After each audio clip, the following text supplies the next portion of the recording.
never seen before. Thank you. Look on this service tonight, this meeting, this session. God, we pray that your hand will be upon us, that you will guide us with wisdom. Give us understanding in those things that are needful, God, to move this city in the right direction. We thank you for doing what you do, because can't nobody do what you do but you, God. And we say thank you. Amen. Amen.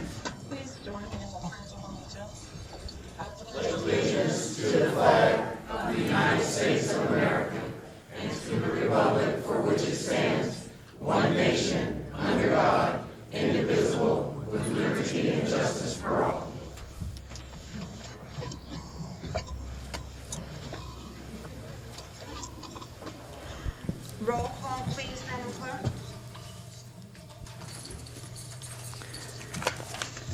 Mayor Carrera, Present. Commissioner Davis, Present. Commissioner Jones, Present. Commissioner Barr, Present. Commissioner Campbell. He'll be late. He's coming later and the meeting, he'll be delayed. He'll be here later. He's delayed. Has everybody had we have quorum, thank you. Has everybody had an opportunity to read the minutes for May 2025? Move to adopt. Second. We have a motion and a second, all in favor? Aye. Aye. Any opposition? Thank you. We're going to go on to public recognition presentations. We, the city, have been experiencing a bit of technical difficulty today, so we don't actually have the printed proclamations. We'll get those to you at a later date. But I'm going to read the first proclamation, which is on the volunteers from the American Legion Centennial Birdhenge Post 45, where Palatka recognizes the vital importance of civic engagement and the selfless service of community volunteers who contribute to the benefits of our neighborhoods and the well-being of our residents. And whereas members of the American Legion Centennial Birdhenge Post 45 have demonstrated strong commitment to support veterans, their families, and the bird Palatka community. And whereas 4 dedicated volunteers, Chuck Garcia, Fred Banner, Martin Heath, and Greg Andrews, recently gave of their time, energy, and resources to assist a local family in need by performing essential exterior painting and pressure washing of their home. And whereas their efforts not only enhance the appearance and safety of the home, but also exemplify the spirit of compassion, community, and service that strengthens our city.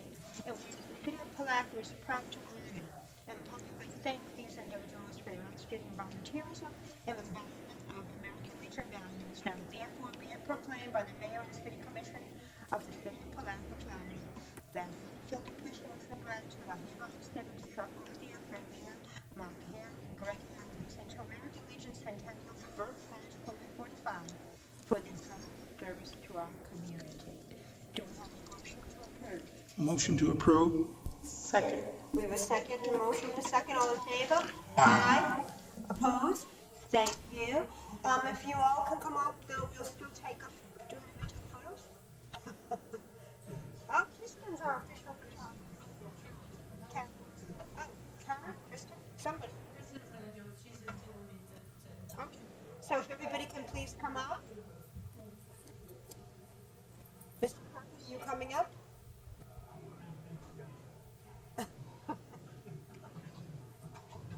Yeah, just come on up here and stand here. We'll take some photos, please. Okay. Okay. They generously gave everything we needed for this project. How wonderful. Thank you. The Home Depot Foundation. And if each of you could introduce yourselves. This is Mr. Garcia. Could you all please introduce yourselves since we didn't know, we know what your names are, but not who you are? As volunteers, could you introduce yourselves? I am Chuck Garcia. Thank you. Leadership of House Post 45. I'm the trainer of the SAM. I'm a member of the Raptors. And I'm a member of the Washington Post. Been with them 20 years. My name is Mark Fowler. And I'm a member of the Post.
No, presentation of the Florida League of Cities, excuse me.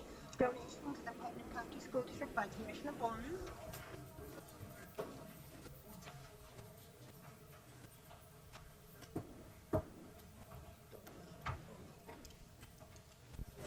All right, good evening. If I can have Director of Federal Programs, Ashley McCool, and Nathan Eden, Federal Programs, please join me. All right. I know. Can we, not you specifically, we're worried about that. Joe. It looks like it's gonna rub somebody in the head. But it's still Thank you. Thank you. Yes, I just want to thank these individuals for what they do day in and day out throughout the year, looking out for our students and their families. Ashley, she's of course the overall director for federal programs, but I have been working the last 2 years with Nathan Edens, who deal with a lot with the homeless. So I had the pleasure and honor to be serving on the Northeast Florida League of Cities board, and they're allowing us to be able to pick an organization every year. So it's the second year in a row, and I think there's other agencies that may deserve it, but there's no bigger honor to give this to or present this to federal programs. And we thank you guys for what you do for the homeless students. You guys are the first ones to be able to detect homeless in our community. So thank you guys for that. And thank you for accepting this on Northeast Florida League of Cities. Thank you, Commissioner Borum and the City Commission, Mayor. We just really appreciate your partnership.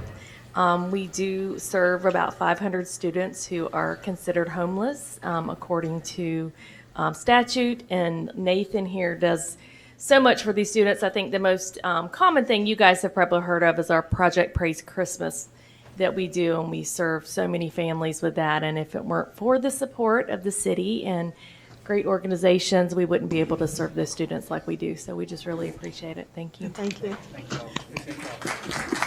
Come up and take a photo with Commissioner Bowman. Commissioner Bowman, come up here, please. Thank you, Krista.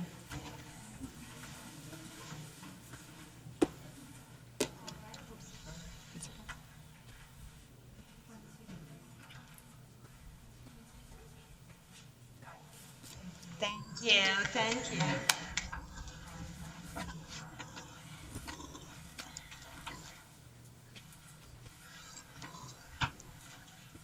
I'm going to read the proclamation for Juneteenth. Whereas the Emancipation Proclamation, formally issued on January 1st, 1863, by President Abraham Lincoln, signified a pivotal decree declaring the freedom of enslaved Africans within the Confederate States of America. And whereas it duly noted that due to inherent limitations in communication infrastructure, the dissemination of the Emancipation Proclamation was not uniformly expeditious, thereby resulting in a delayed awareness of emancipatory measures in certain remote regions of the Confederate States and a broader recognition of the abolishment of slavery awaiting the conclusion of the American Civil War. And whereas the date of June 19, 1865 marks a historic juncture when Union General Gordon Granger's arrival in Galveston, Texas, heralded the pronouncement of emancipation in accordance with the Emancipation Proclamation, thereby fostering a seminal moment in the annals of American history. And whereas the term Juneteenth, a linguistic amalgamation of June and 19th, has since been embraced to denote this significant historical milestone commemorating the formal cessation of slavery in Texas and throughout the Confederate States. And whereas commencing on January 1st, 1980, numerous states and municipalities across the United States have adopted Juneteenth as a sanctified occasion, thereby recognizing its profound historical importance in bettering the emancipation of enslaved African Americans. And whereas Juneteenth holds national and international flavor as a day of reverence devoted to honoring the succession of slavery in the United States and exploring the diverse cultural heritage and valuable contributions and remarkable achievements of African Americans. And whereas the city of Palatka formally bestowed official recognition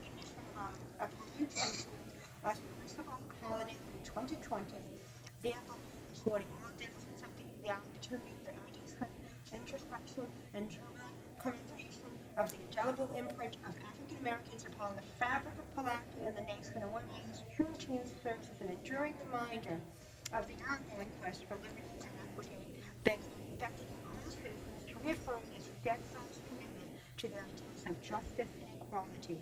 Now, therefore, I am Grant, Mayor of the City of Palatka, Florida, in conjunction with esteemed members of the Palatka City Commission, do hereby proclaim June 19, 2025 as Juneteenth in the City of Palatka, and do earnestly implore all inhabitants to partake in the array of commemorative events orchestrated in homage to this momentous occasion, thereby collectively celebrating the cherished tenets of freedom and equality. Again, we don't have the paper, sorry, proclamation, we'll get that to you, but So- is there anyone here for Juneteenth? Someone, this is proclamation. I'm sorry. There's a proclamation. Do we have a motion to approve? So moved. Second. All in favor?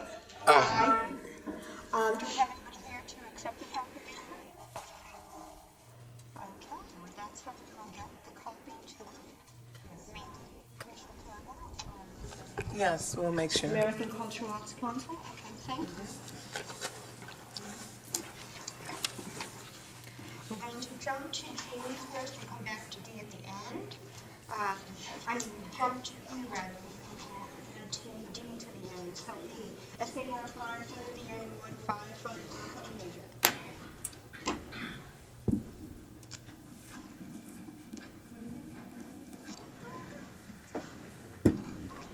Well, I'm Paul Sapp. I'm the chairman of the Works Committee of the Clean Oxygen Chapter of the SAR. Oh, good.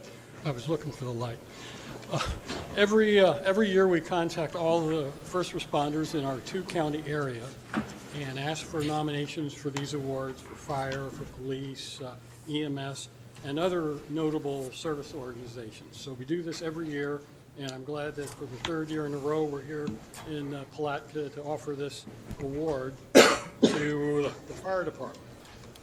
So this is to give the award, the Fire Safety Accommodation Medal, to firefighter Anthony Wynn.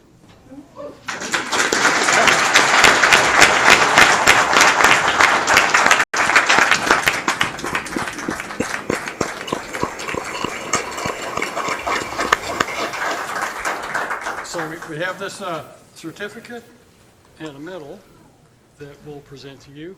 And I'm going to read the citation here, and then, we got to get the photographs. You can stand there while you read. Okay, I'll go ahead and read. Okay.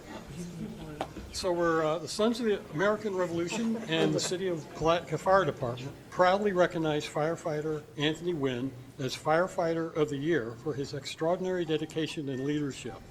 In just 3 years with the department, firefighter Wynn has demonstrated unparalleled commitment, earning certifications in all 5 urban search and rescue disciplines, hazardous materials technician, and advancing towards his inspector series. His relentless pursuit of excellence equips him and his crew to tackle future emergencies with confidence. Firefighter Wynn consistently exceeds expectations, covering overtime, managing vehicle logistics across South Florida and Jacksonville, and training both new and existing crew members with precision and competence. His ability to take on any assignment and complete it with accuracy has earned him the respect of his crew and administrators alike. The department deeply appreciates firefighter Wynn's service and the support of his family, whose sacrifice strengthens our community. When firefighter Wynn and his crew respond, their impact is undeniable, extinguishing challenges with skill and resolve. So congratulations.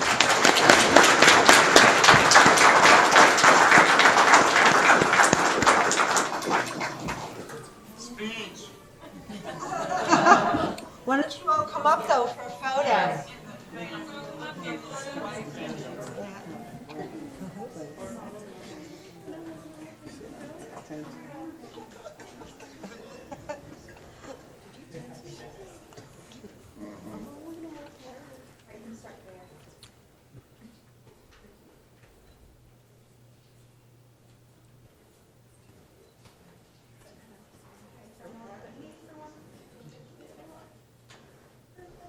You got it?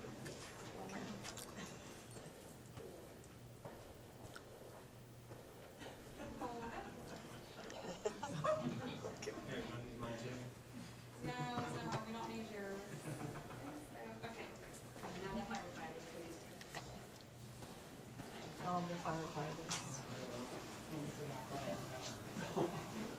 sorry.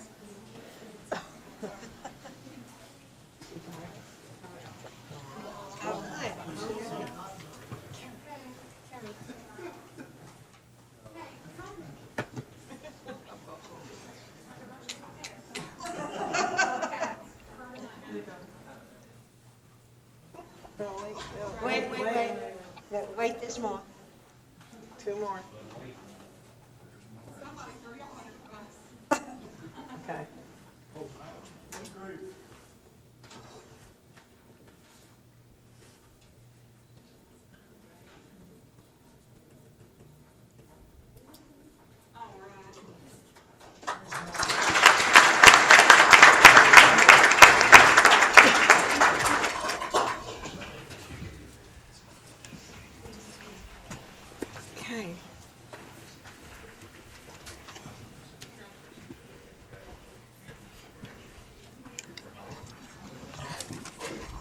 Good to see you, my friend.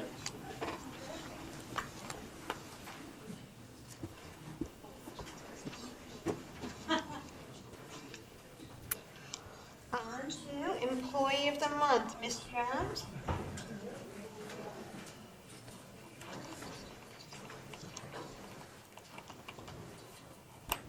Madam Mayor, Commissioners, thanks for this opportunity once again as we stand before you going into year 3. I've recognized our employees, although we have so many employees in any given month that are just performing exceedingly above just the normal. We can only recognize one per month, and we just take it through a little process of nominating how, different aspects of who succeeds over and above all. And this month, we would like to recognize Officer Alicia Berger.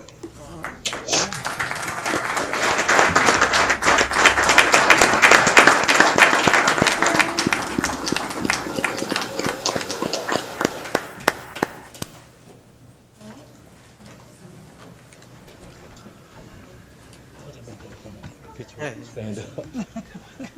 Yeah. Hello, everyone. My name is Lieutenant Colton Lee, and I am the lieutenant of the investigations unit of the Palatka Police Department. It is a great privilege of mine to be in front of you today to recognize Alicia Berger for her outstanding work, not just this month, but during her entire career at the police department. I had the great honor of working alongside of her as a detective, as our careers progressed, and then ultimately being able to supervise her as well, where she continues to teach me. So I know that we have made the right selection here for the Employee of the Month. She does a phenomenal job. I would like to go into some things that she has done just this month as a reason of why we believe she deserves this honor. She has been with us for about 6 years total. She took a short break to work with the Land Police Department and then came back to us. She is currently assigned as our major crimes detective with the department, where she investigates all of our homicides, all of our violent crime. Now, she is also a mentor to the other detectives in the office. She is the first to offer help and guidance with her experience.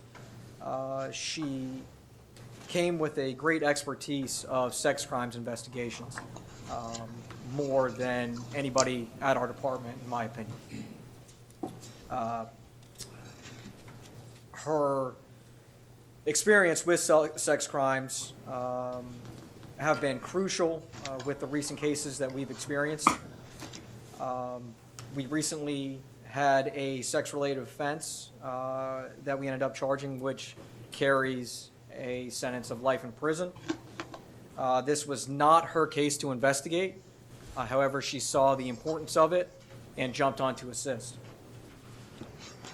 Detective Berger alone collected, reviewed, organized, and presented over 20,000 messages to the state attorney's office and to the judge in this one specific case. This secured a violent offender from being able to prey on further victims and assured his incarceration in the jail until the next court proceedings. Detective Berger, again, only did this because it was the right thing to do. It was not her case, so it was not her responsibility to do so. Detective Berger sees needs with cases and fills those needs without asking or prompting. Detective Berger's work on this case was so exceptional that it warranted special recognition from the State Attorney's Office. While she was organizing, reviewing these 20,000 messages, she also got tasked with investigating a violent crime with a rash of shootings here in the city. She was able to split the work where she identified and arrested 2 suspects involved in this shooting. This was no minor task due to the lack of cooperation from the victims in the shooting-related incident. Detective Berger is committed to learning the violent crime element in this jurisdiction. She's committed to placing all of her attention and focus and to holding the people responsible for these incidents. Detective Berger has not once declined or complained about having to respond late at night to complete these tasks. While she was working that one shooting and organizing those 20,000 messages, she had to jump onto another case that was her responsibility, where a citizen of Palatka was shot in the face. Detective Berger cares a lot about what goes on in this community. She responded in the middle of the night, worked tirelessly over the weeks following this case. She traveled far from town in other jurisdictions, created bonds with those other jurisdictions, all to accomplish her goal of solving this case and getting justice for the victims of our citizens. She developed suspects in that shooting-related incident and continues to investigate this incident. But what is really exceptional is her investigation into that shooting resulted in 3 of the suspects involved being arrested on unrelated charges, which was very important of getting those violent individuals off the street. And this was all done simultaneously. I personally am very proud of Detective Berger's work, and I know she makes the Palatka Police Department very proud. So, thank you.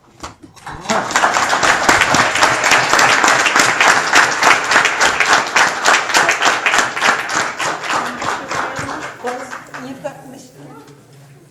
Come on up. Come on up, please. Yes.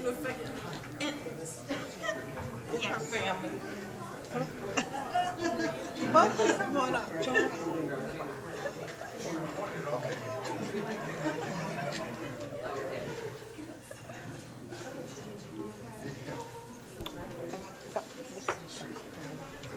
Now, come on up in the photo. Come on up.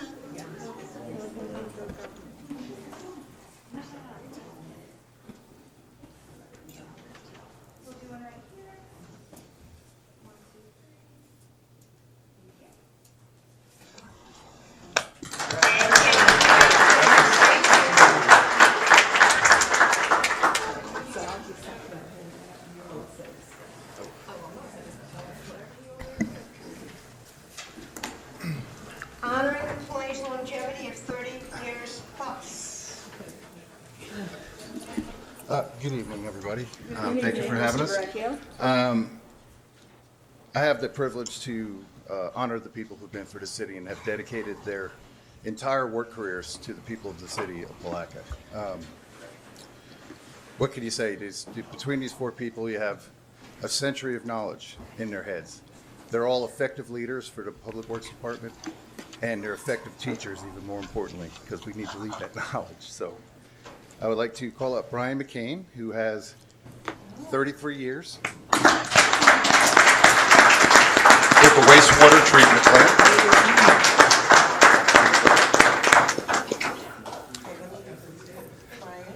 Brian.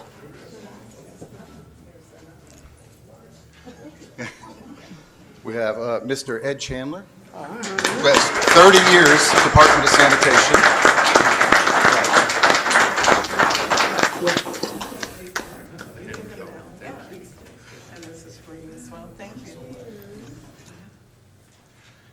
We have Mr. Rhett McCamey, who is the Operations Manager for Department of Public Works.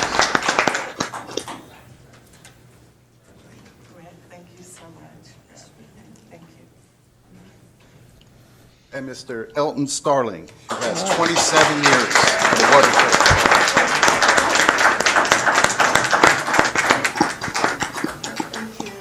I appreciate you so much. Thank you guys very much. What can possibly be said? You dedicated your entire life to this city and the great people of the city. So thank you. I hope you can stay around many more years to make my job a lot easier. We appreciate you every day. Thank you. Thank you. Thank you.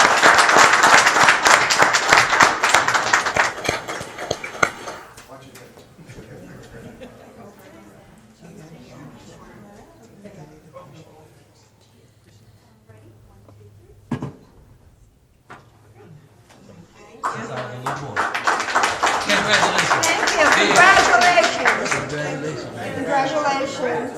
Congratulations. I'm prepared for you. We did good, right?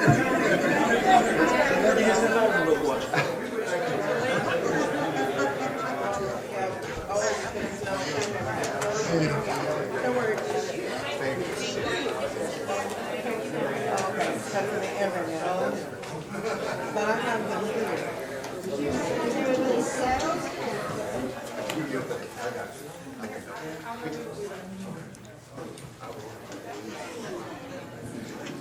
Okay. Yes, as soon as I confirm, just put it in your space.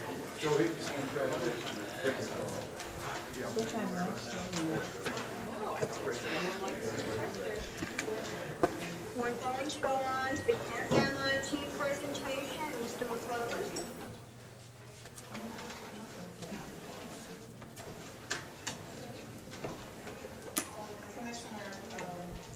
Commissioners, we're bringing this to you because we wanted you to have a more thorough understanding of the risk and so forth, and whatever methods we are actually pursuing as a city and the various departments to decrease the risk as well.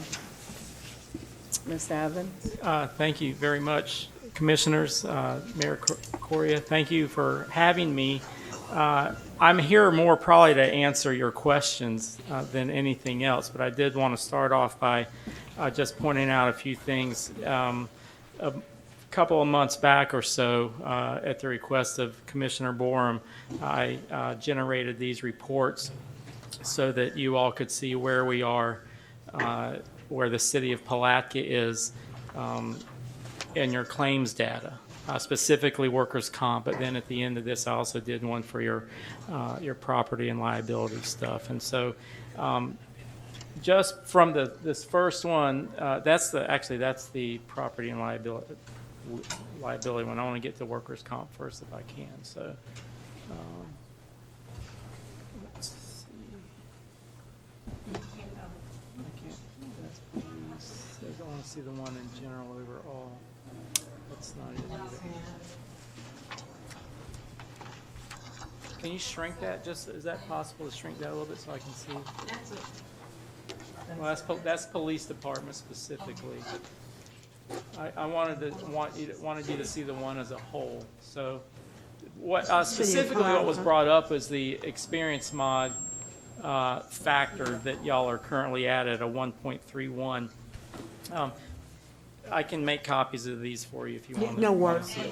So, okay, all right. So, an experience modification factor is something that's generated by the NCCI, or the National Council on Compensation Insurance. So, insurance companies like ours do not generate a rate for you all on the workers' compensation thing. It's done at a federal level so that no insurance companies can play favorites. We send them the data.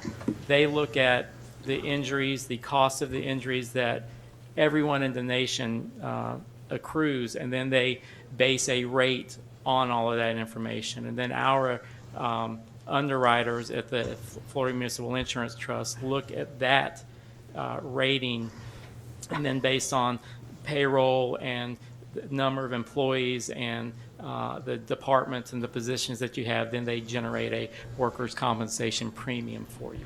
And so the higher the claims, the higher that rate can tend to climb.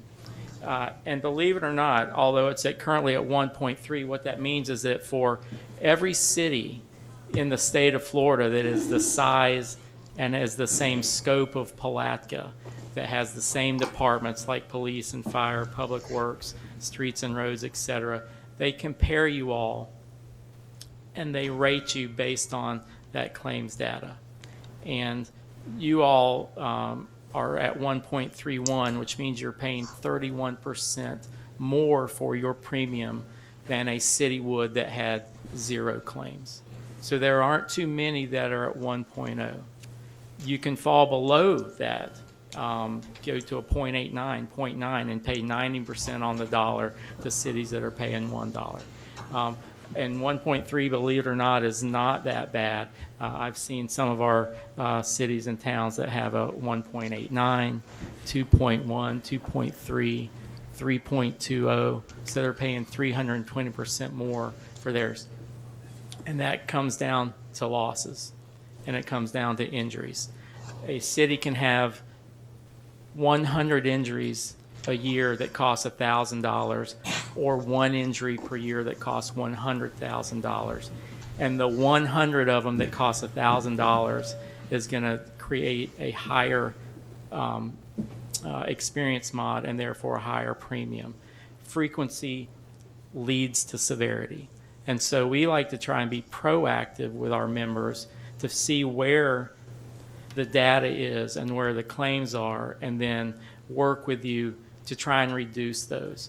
We can be reactionary. We can say, oh, there was a claim this week, and we need to figure out why it happened, and then develop a safety program based on that, so we make sure it doesn't happen again to those employees within that department. But our goal is really to be proactive in that and look at this data and then figure out what we need to do to help you to minimize your potential for loss. And so that's what I've been asked to do. And so I've met with the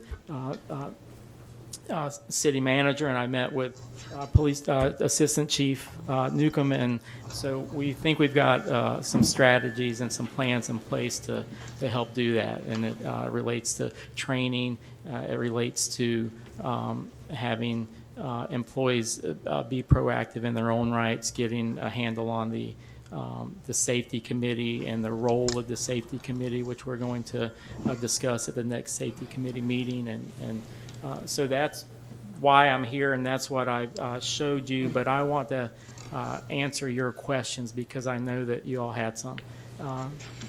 So. Commissioner Davis, do you have any questions? When I'm looking at this report and I'm looking at severity for average loss per claim, and I see that even though street is the second loss by department, it's the highest in severity. And that, I want to make sure I understand, is that The severity means dollars. correct? So- correct. But street. So that's your public works department. So Correct. the way we categorize it, that's based on the NCCI. Thank you. Yeah, so, it says garbage and ashes is the solid waste department. Streets is public works.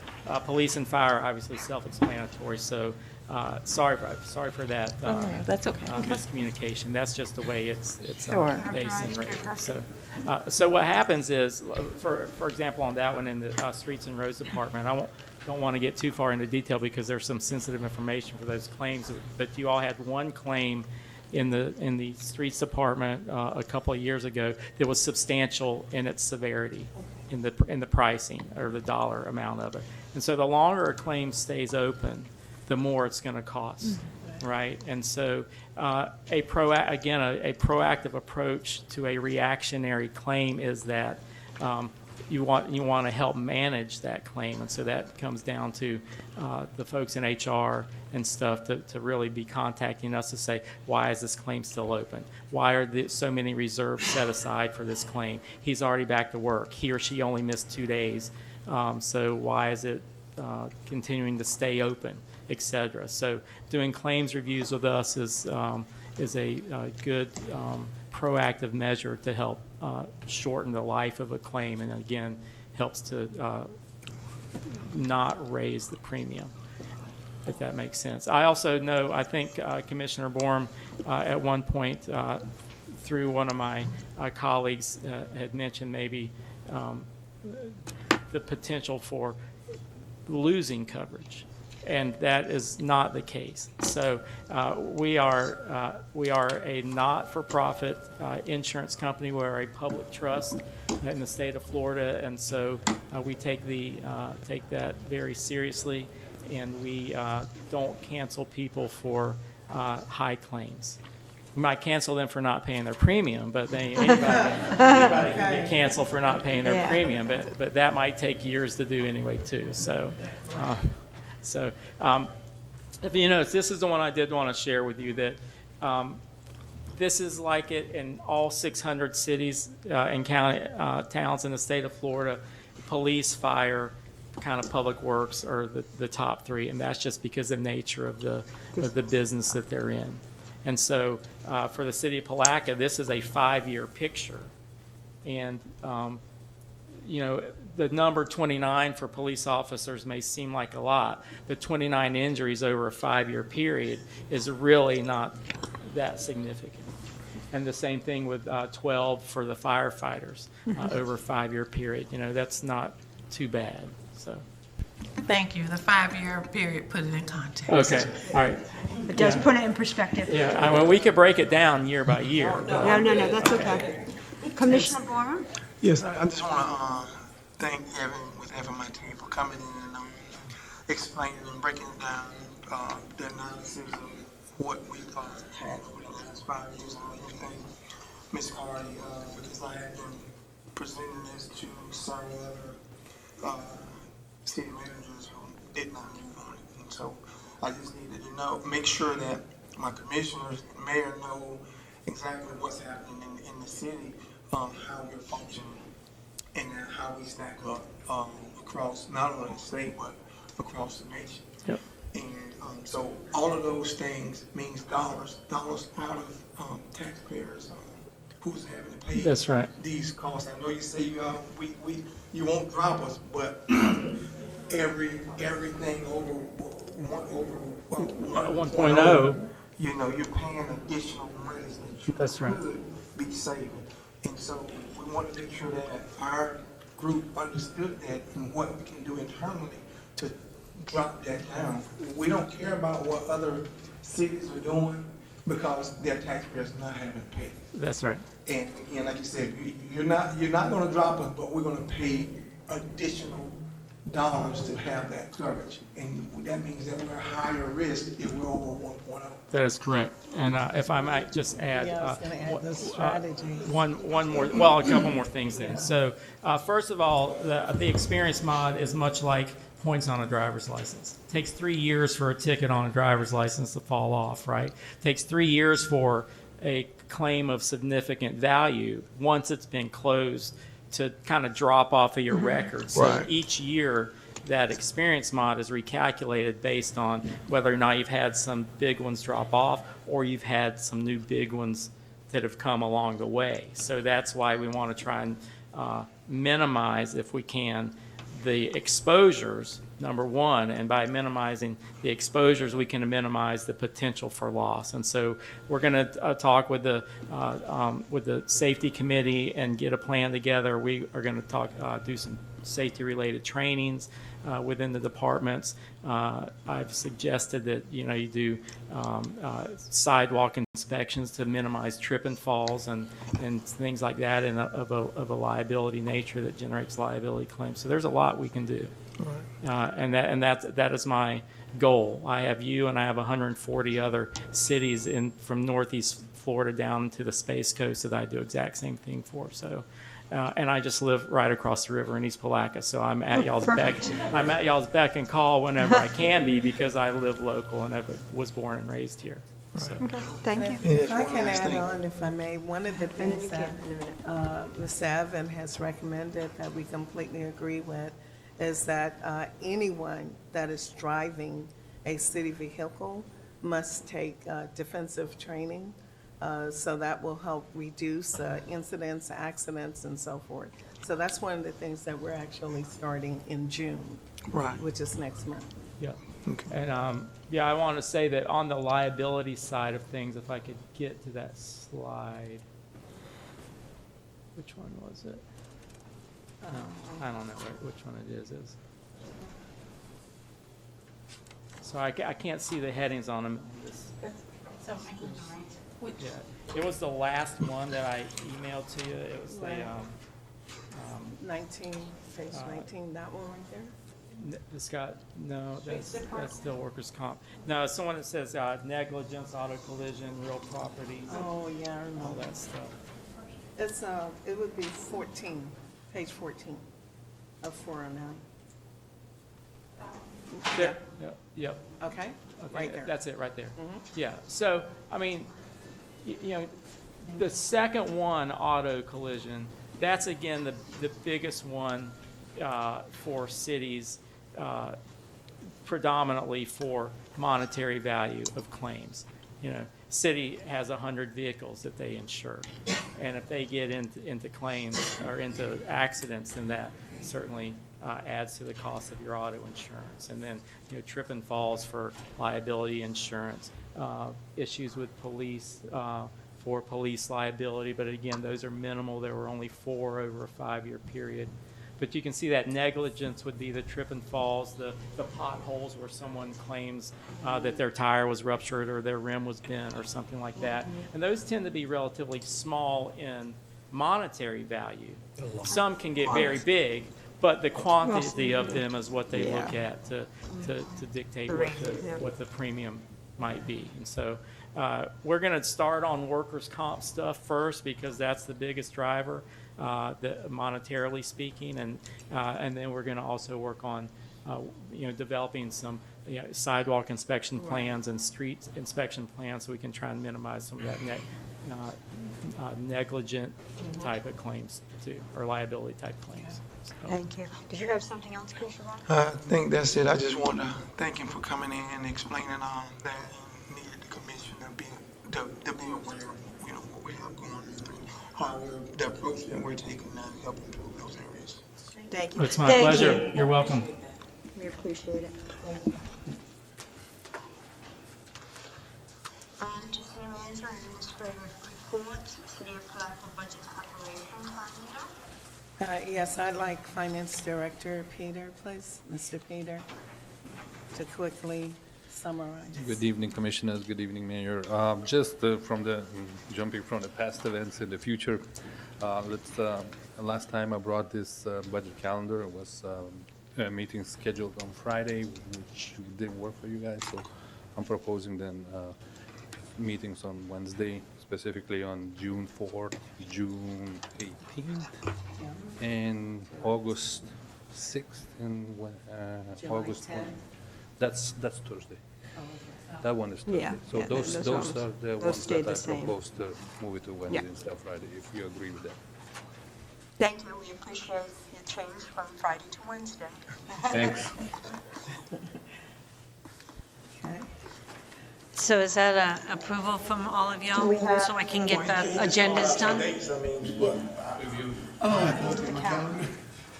Yeah, but I looked at it thoroughly, I entered into my phone, so the question is, what does the group want to do? Proceed with the calendar as presented?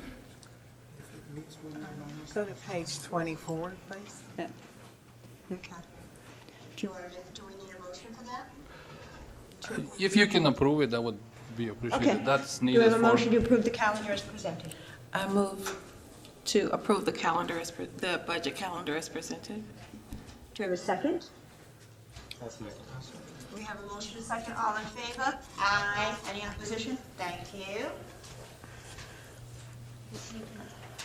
Thank you. Neighborhood Improvement Team, Mr. Pell? Yes, I'd like You want to Community start the introduction? Affairs, Mr. Reno, to come up and present the neighborhood improvement Good evening. plan. Good evening.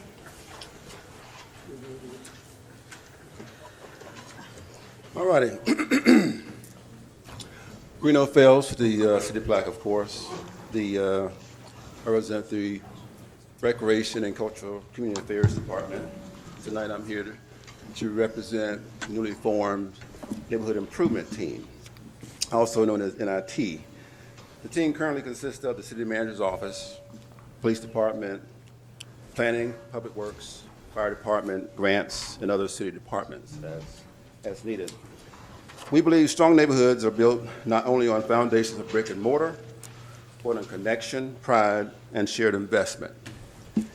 The Neighborhood Improvement Team, once fully formed, will outline a series of strategic, community-driven initiatives designed to enhance the quality of life in the designated neighborhood. Our motto is improving our community one block at a time. All right. When I was in grad school, I had the opportunity to read a book by a gentleman who used to be the former mayor of St. Petersburg. That book was called The Seamless City. And what in his Seamless City book, what he talks about is, I'm going to paraphrase it, is a seamless city is a community where, or a city where, no matter where you venture out into a community, there's progress, to narrow it down. You know, there's, of course, you have people that have different, levels of income, things of that nature, so that'll never change. But ultimately, when you go from one side of town to the other, it's not evident that one area is just downtrodden. And so basically, when we look at our program, and as we move forward, we want to pretty much move from the idea of a program, but more of a strategy. Because oftentimes we're doing a lot of activity, but there's no real purpose, no method to the, I'll say a method to the madness. All right, so we'll be on screen one. Yes. Yes, ma'am. All right. Okay, so that's big right here. Okay. All right. So basically, right quick, we're going to do what is neighborhood improvement team, potential benefits, the designated neighborhood, current initiatives, next steps. Okay. All right, we talked about that, who we are, neighborhood improvement team. And I'll say we've been meeting, this team, on the city side, we've been meeting since, I think, right before Christmas. Ms. Carty was very vigilant that she really wanted something that was going to be sustainable, something that really have meaning, not just activity. But basically, the neighborhood improvement team is a resident-driven initiative that consists of a cross-section of community stakeholders working collaboratively to enhance the quality of life within a specific neighborhood. All right, I'm not going to read through all those, but basically, we look at a high-opportunity neighborhood versus a low-opportunity neighborhood. Just some things to check out right there. A high opportunity versus a low opportunity with high-performing schools, early childhood programs, et cetera.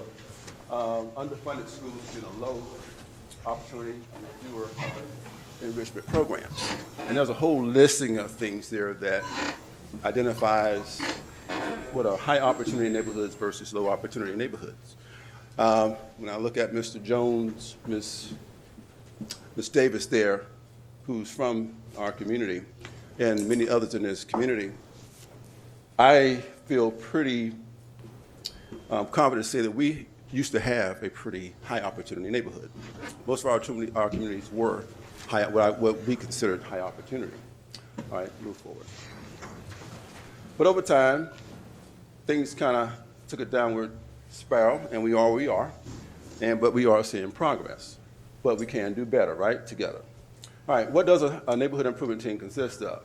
Residents, clergy, city staff, local government, law enforcement, et cetera. Business owners, basically any stakeholders, anyone that has any interests, stakeholders, any things within that neighborhood For instance, I don't live in the city of Palatka, but I'm from Palatka. My mom lives here.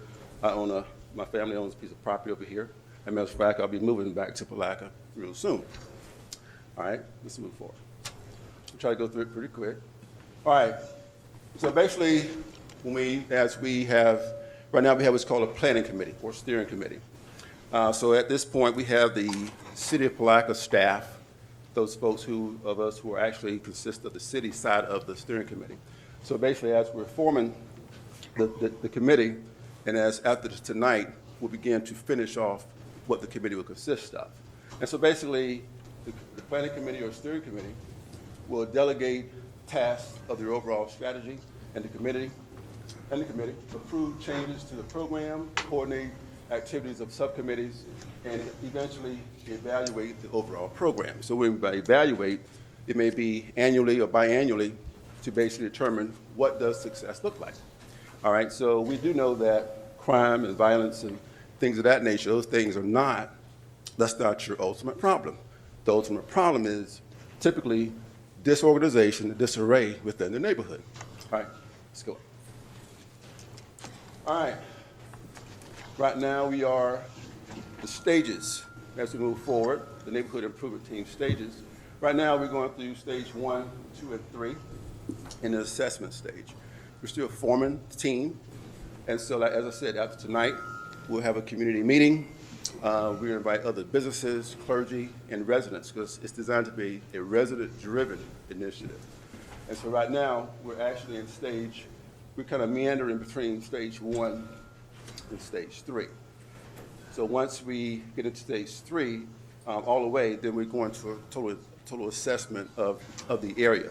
And so in your package, you'll see a survey. You should have a citizen satisfaction survey. All right, move up. All right, potential benefits, of course, crime reduction, improve infrastructure, increase property values, strengthen community bonds, economic development, etc. All right, let's go. I know we have a limited time here. All right, the designated neighborhood is the north side area of Palatka. They are extending from North 5th Street to North 24th Street, Reed Street, north to Wapala Street. That's the area at this time that's designated to be our first neighborhood. Now, this is designed to be a pilot program. I like to say strategy, not program. And after we get started here, get it grounded, then we can move to another area and begin another team. All right, let's move forward. And let me add this. Neighborhood improvement teams, this is not a new program. These programs are all over the country. As a matter of fact, the Mayor Rick Baker, I think he started those back in St. Petersburg years ago. And they have them in Gainesville, I think other communities across the country. All right. Current initiatives, expanded GIS geographic system, Text.my.gov, Ring doorbell program, and the community satisfaction survey. We'll talk about that a little bit. All right, the current initiatives, again, continue. The GIS system, this is the cost. You guys can see that, not guys, jumps in. You all can see the price that we have that's already in play. We pretty much getting our login information now to begin that process and roll up from. All right, so the benefits: improve decision-making, improve operational efficiency, improve asset management, improve emergency response. With the GIS, of course, you can go in, you can identify clusters of different things, the characteristics of things you're trying to look for, whether it's demographic data or crime data. So you're not just trying to guess where things are happening. You're going to have to pinpoint where you need to send resources or support systems to. All right, let's go. All right, Text.my.gov. All right, we often hear the same saying. Well, I didn't hear about that. No one told me this was going on. Now with the Text.my.gov program, what will happen is citizens will be able to receive text from the city, direct from the city, about, it could be potholes, it could be about emergency issues, it could be about, it could be a road closure, it could be community service issues, things that are going on, things that the city wants the community to know about. All right, move it up, and that's the cost. All right, so better communication with residents. Residents can access information about city services, events, and policies. city can send instant updates and alerts to residents, so forth and so on. All right, next steps. Begin citizen satisfaction survey, host neighborhood meeting, complete neighborhood assessment, and then go into stage 4. It's where we, after we get the assessment, get the data from the surveys, get the data from the community meetings, and other things that we're talking to folks with, then we'll compile all the information and begin to identify what our priorities are. All right, move forward. All right. Also, another initiative that we have going on right now is we have I think about a $200,000 workforce development grant that we've applied for. Request from committee, we are asking for the city commission to support the effort of the neighborhood improvement team, a commissioner to serve as a liaison on the team. Now, what that means is, basically as a liaison person, as we build teams across the city, we'll be asking another commissioner to assist and be as a liaison on that team. All right, any questions? Any questions, Commissioner Davis? Not right now. Okay, Commissioner Barr? Well, just more of a comment. I heard you mention that you were going to start from North 5th Street on. Yes, the 24th.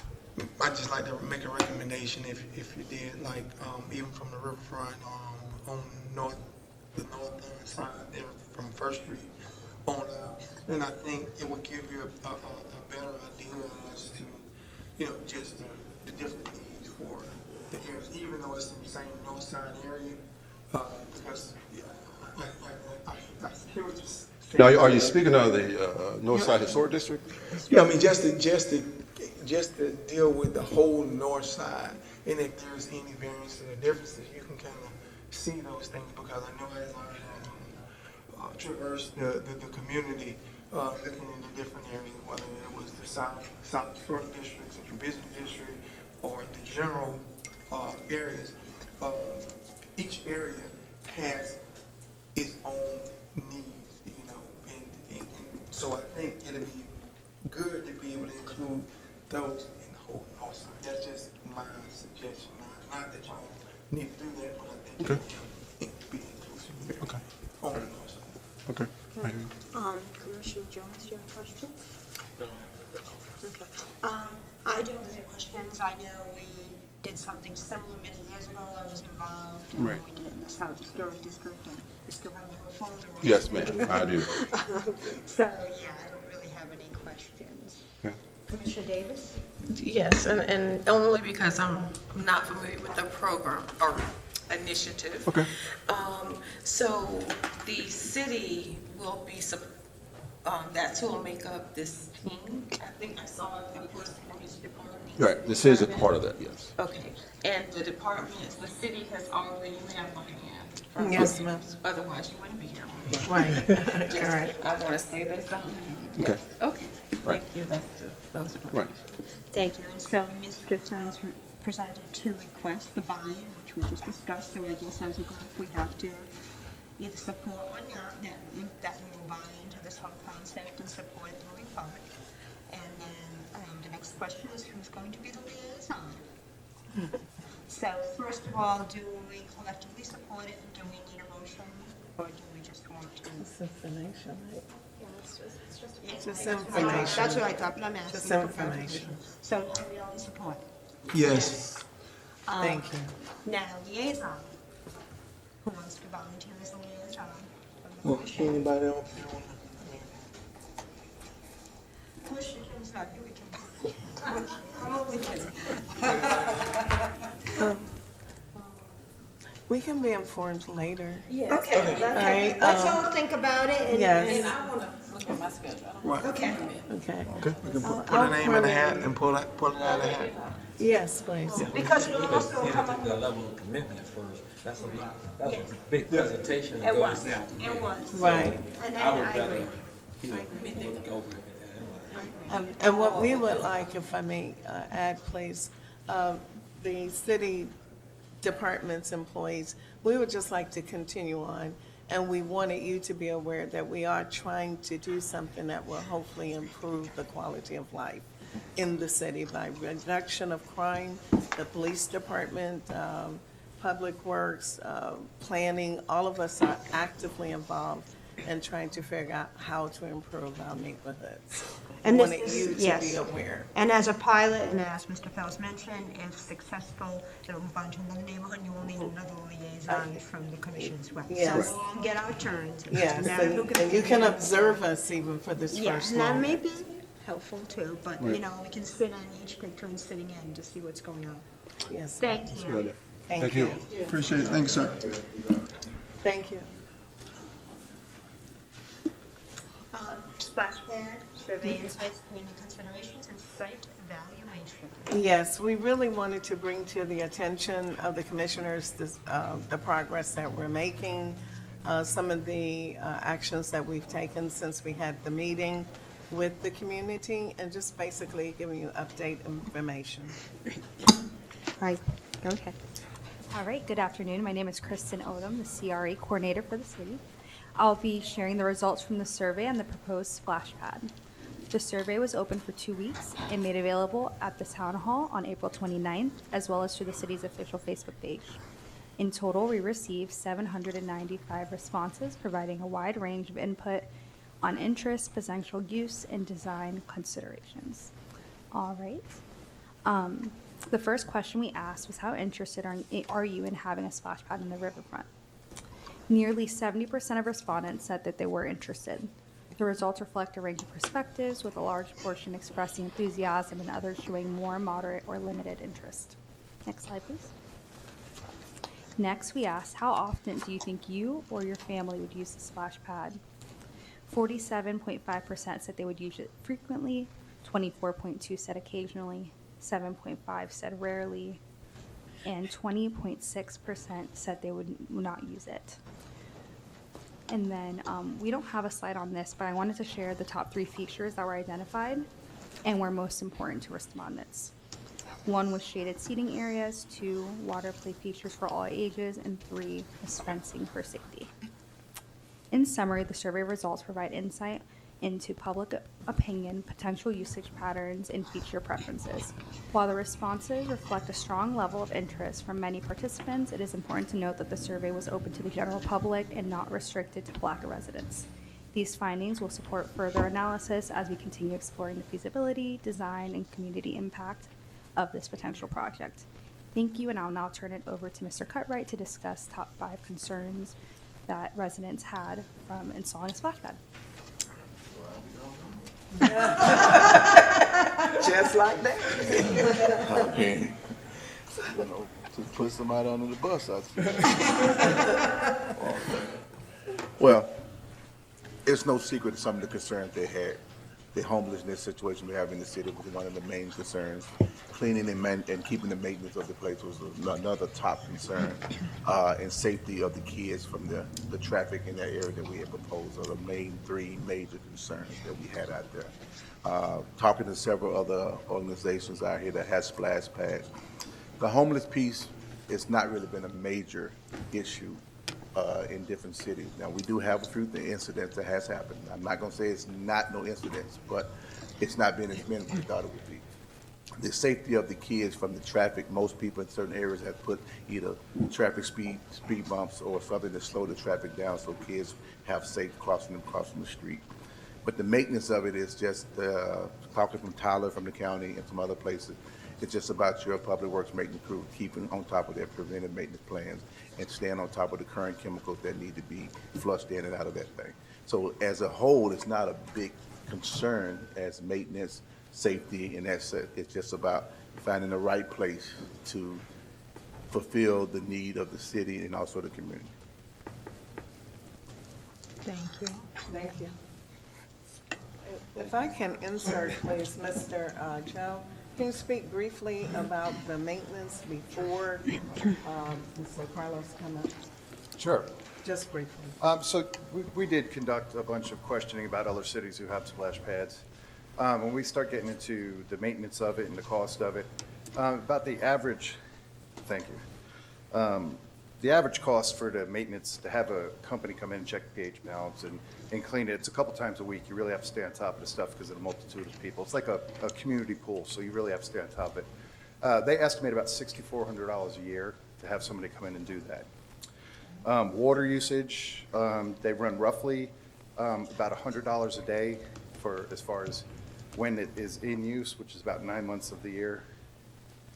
But that also depends. We can put a well, we can use city water, but then that changes the chemical, amount that we have to pay for chemicals and things, and the maintenance. So if we use a well, we have to chemical hire. If we use city water, we pay a little more for it, but we don't have to do anything to it. So that's about where we're at with that, as far as maintenance. Does it have to continue, I mean, I think this discussion came up in another meeting. Does it have to run in all year, even if it's not in use?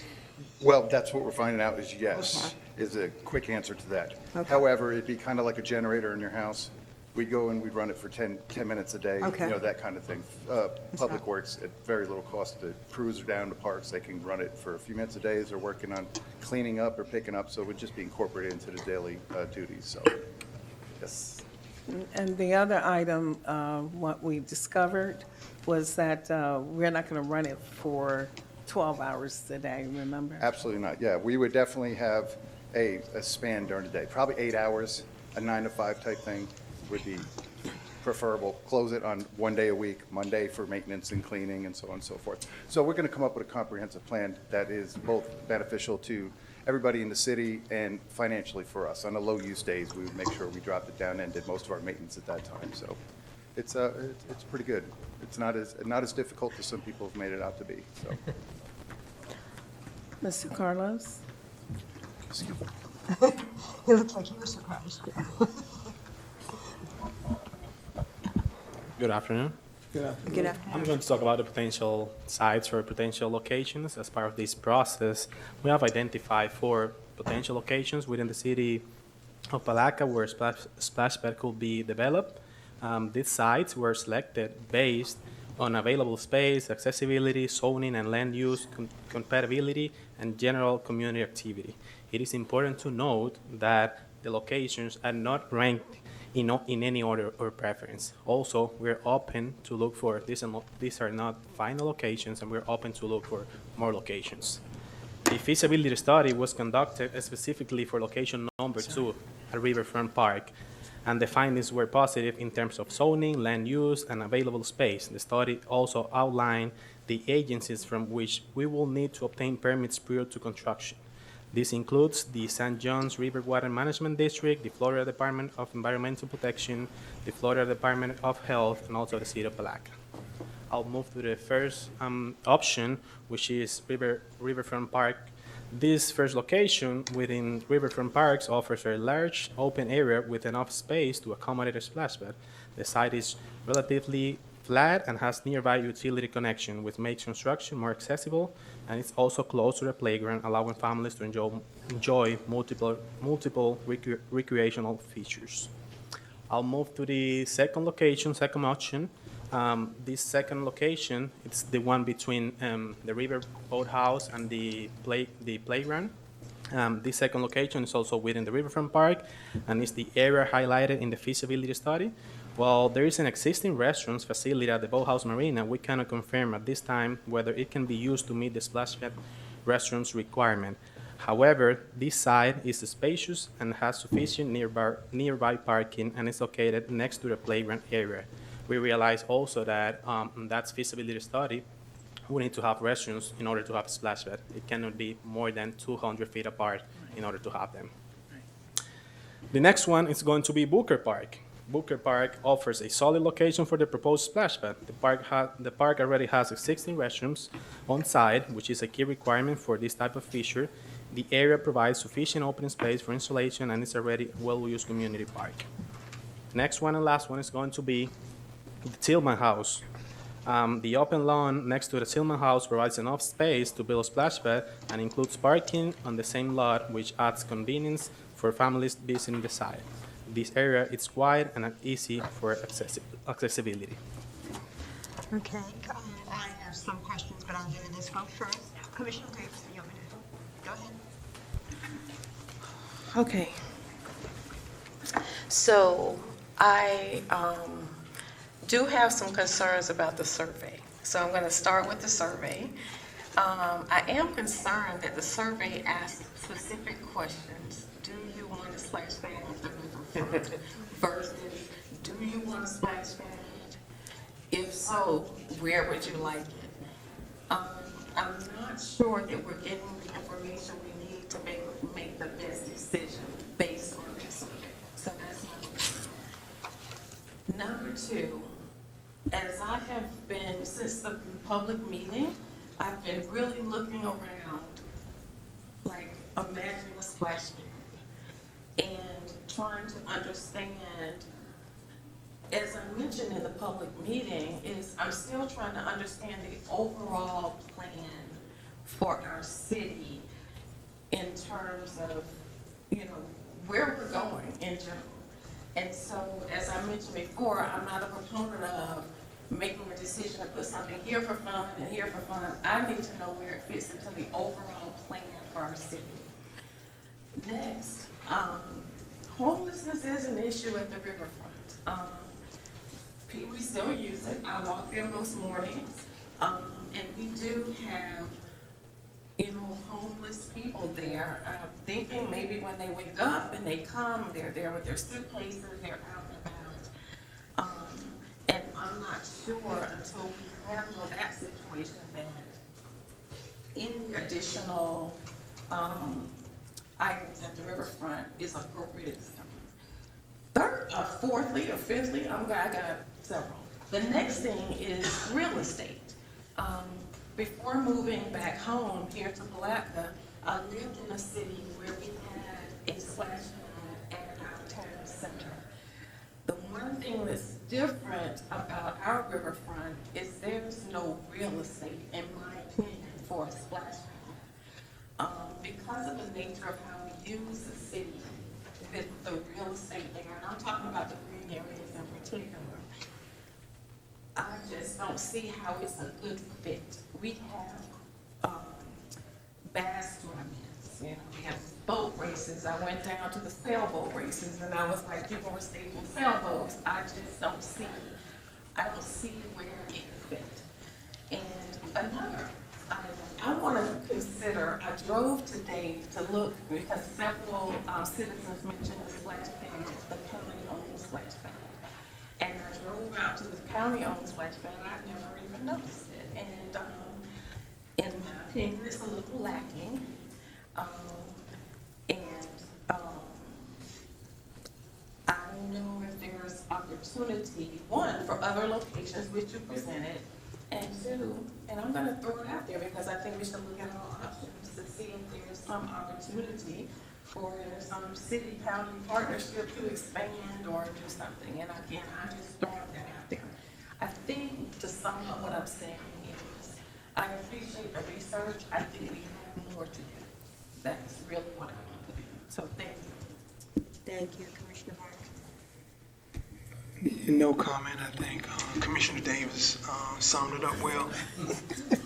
Yeah, I have a lot of the same concerns. I also know for the first option, and I know they're not in particular order, but for that view, isn't the retention pond for the hotel underground there? Yes, it is. It is. Public Works can address that, Yeah. please. And so, You're absolutely right. There's all kinds of stuff under And one that area out a there. certain area. But if we shift it closer, which we have to do in order to meet requirements to be within a certain amount of footage for the bathrooms, Right. we slide it all the way down to the park, which gives us plenty of room. Now remember, the splash pad is only 1,500 feet, about the same size as the one over at the other park. It's small, and you're right, it is a bit lacking. But the stuff we're looking at, splash pads we're looking at, they're Vibrant. Yeah, they're vibrant, they're beautiful, there's a lot happening in ours. I'm pretty impressed by it myself. I'm not that familiar with them before I started this whole transition, so you're absolutely right. Ours is kind of a step above what they have out there, so. yeah, I'm also equally unconvinced about the Riverfront Park being the best place, and I can concur with Commissioner Davis. Maybe we should be partnering, because we should be anyway, with the county on more things, and I think the community might appreciate that, in fact, if we did work more closely with the county, maybe to boost it up. Also, as far as Memorial Parkway, and this is a whole different topic, is it possible to consider in the future closing Memorial Parkway and just keeping it as a pedestrian access road? Obviously, it could be open to load things for events, but that basically there'd be no vehicular traffic, so it would be safer for everybody concerned. It's not I don't think a necessary route road for anybody, and it would be kind of cool if it was just pedestrian. But that's another future possibility that would add to the Riverfront Park. The Michael Red plan, did it have the splash pad? I looked at it for so long. The waterfront, there was a whole waterfront park plan. We do have that plan, Yeah. and from what I remember some time ago when I looked at it. It was a long time that it was. Yeah, it was done. a long time ago, but it did include splash Okay, pad I in that. couldn't remember, just trying to. With the planning, so it was in there. And also, please, commissioners, would like to bring to your, attention, as staff, we're simply following what was voted on in the budgeting and so forth from last year for this current year.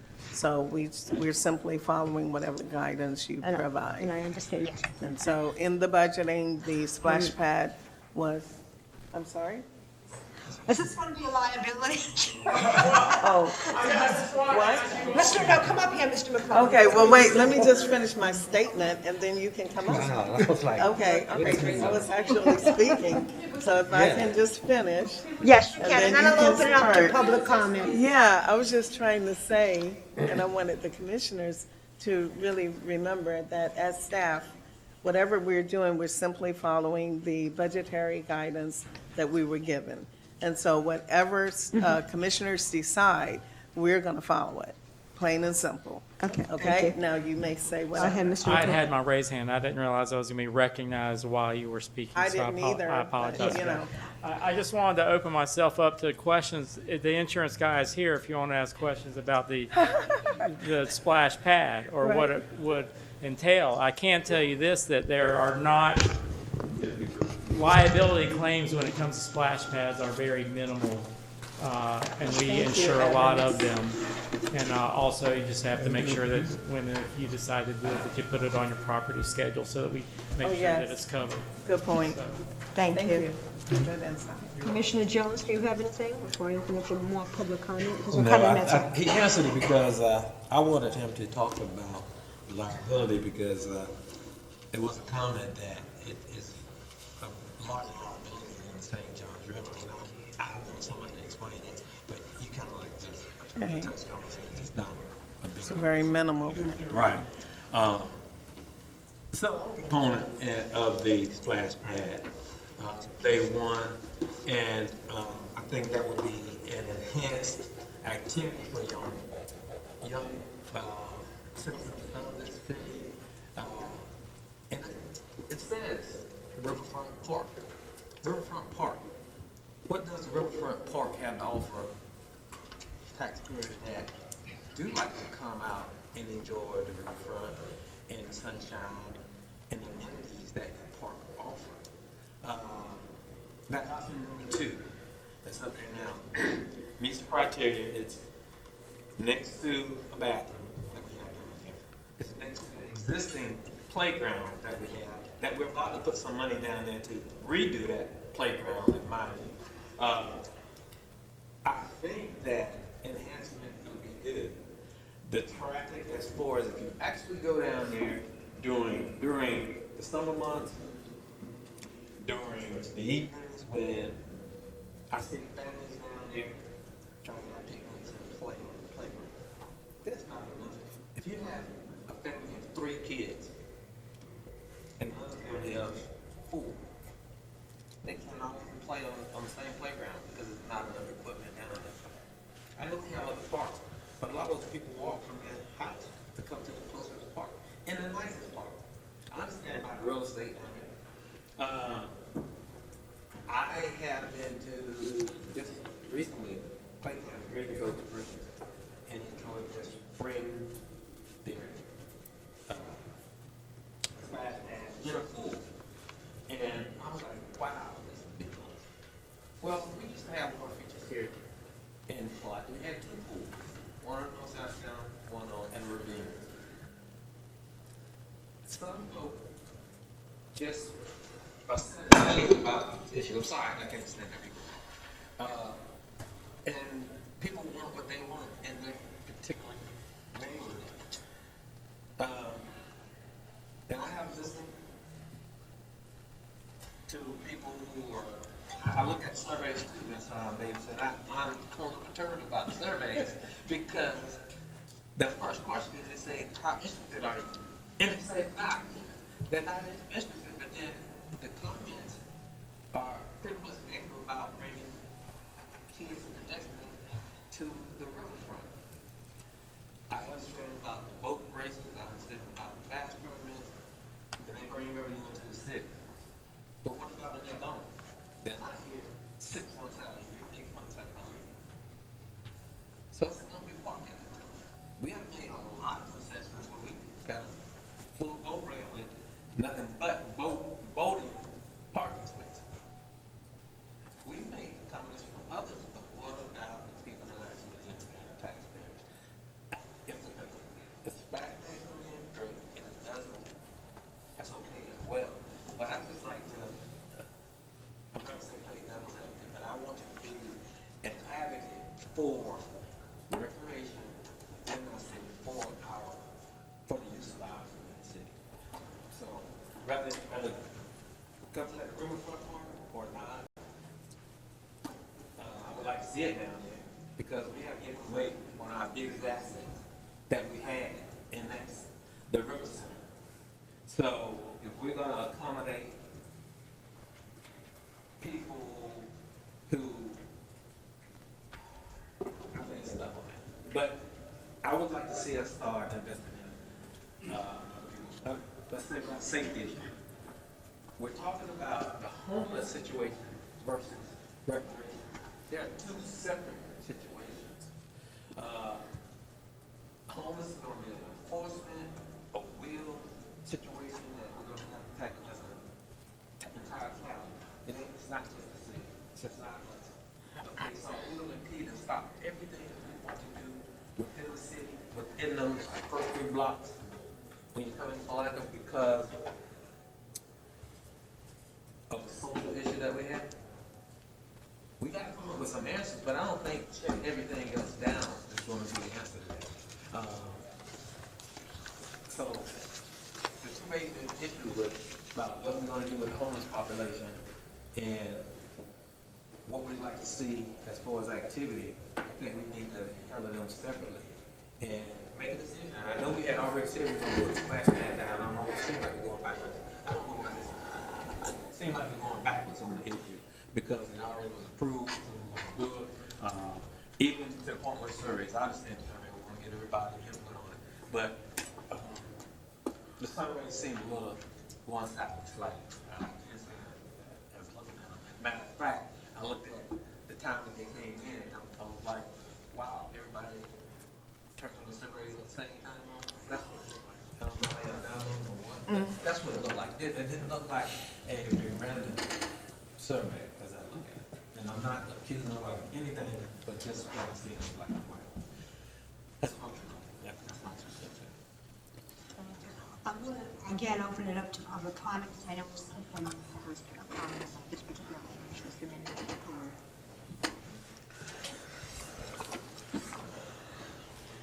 Allegra Kitchens, Palatka, Florida. First of all, as to the Michael Redd question, I was on the commission when we accepted the plan but never approved it.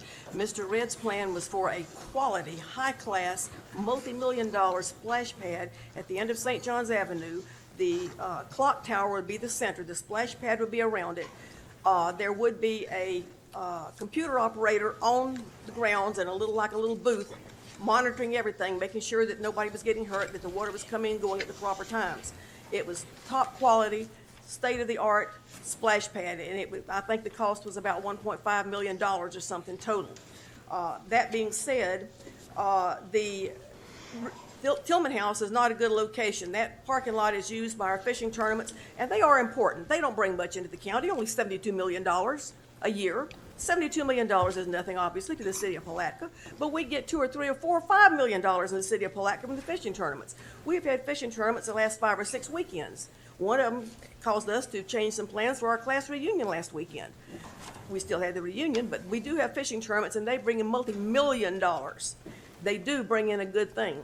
The splash pad, it is liability. Flagler Coast, Flagler County is in a multi-million-dollar lawsuit over theirs. And yes, you have to maintain the water and all that, but there's sanitation issues. You have to make sure that it is sanitized, that the germs are killed when people in various ages and sexes go to the bathroom on it, and don't say they won't because they will. So that's a very important issue. The other one is, and if you read the comments, and I skimmed through them this afternoon, all the comments, Mr. Jones is right. The people, you weren't given a choice. It was basically, the survey was biased.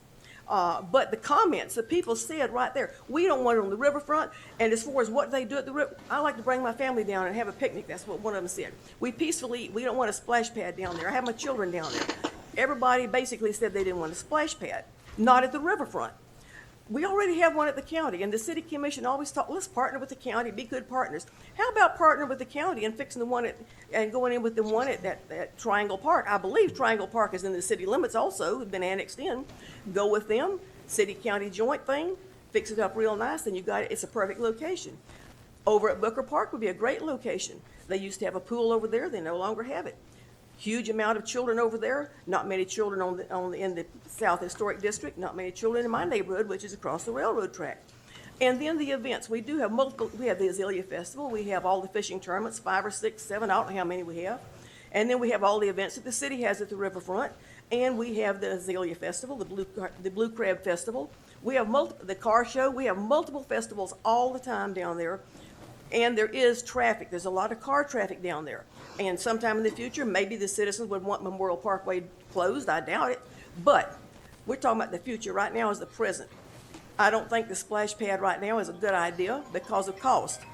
And I have an issue with the whole county taking the survey when it's the city of Palatka's money that's paying for it. So I don't think the Riverfront Park or Tillman is a good location for it. Thank you. Thank you. Ms. Jones?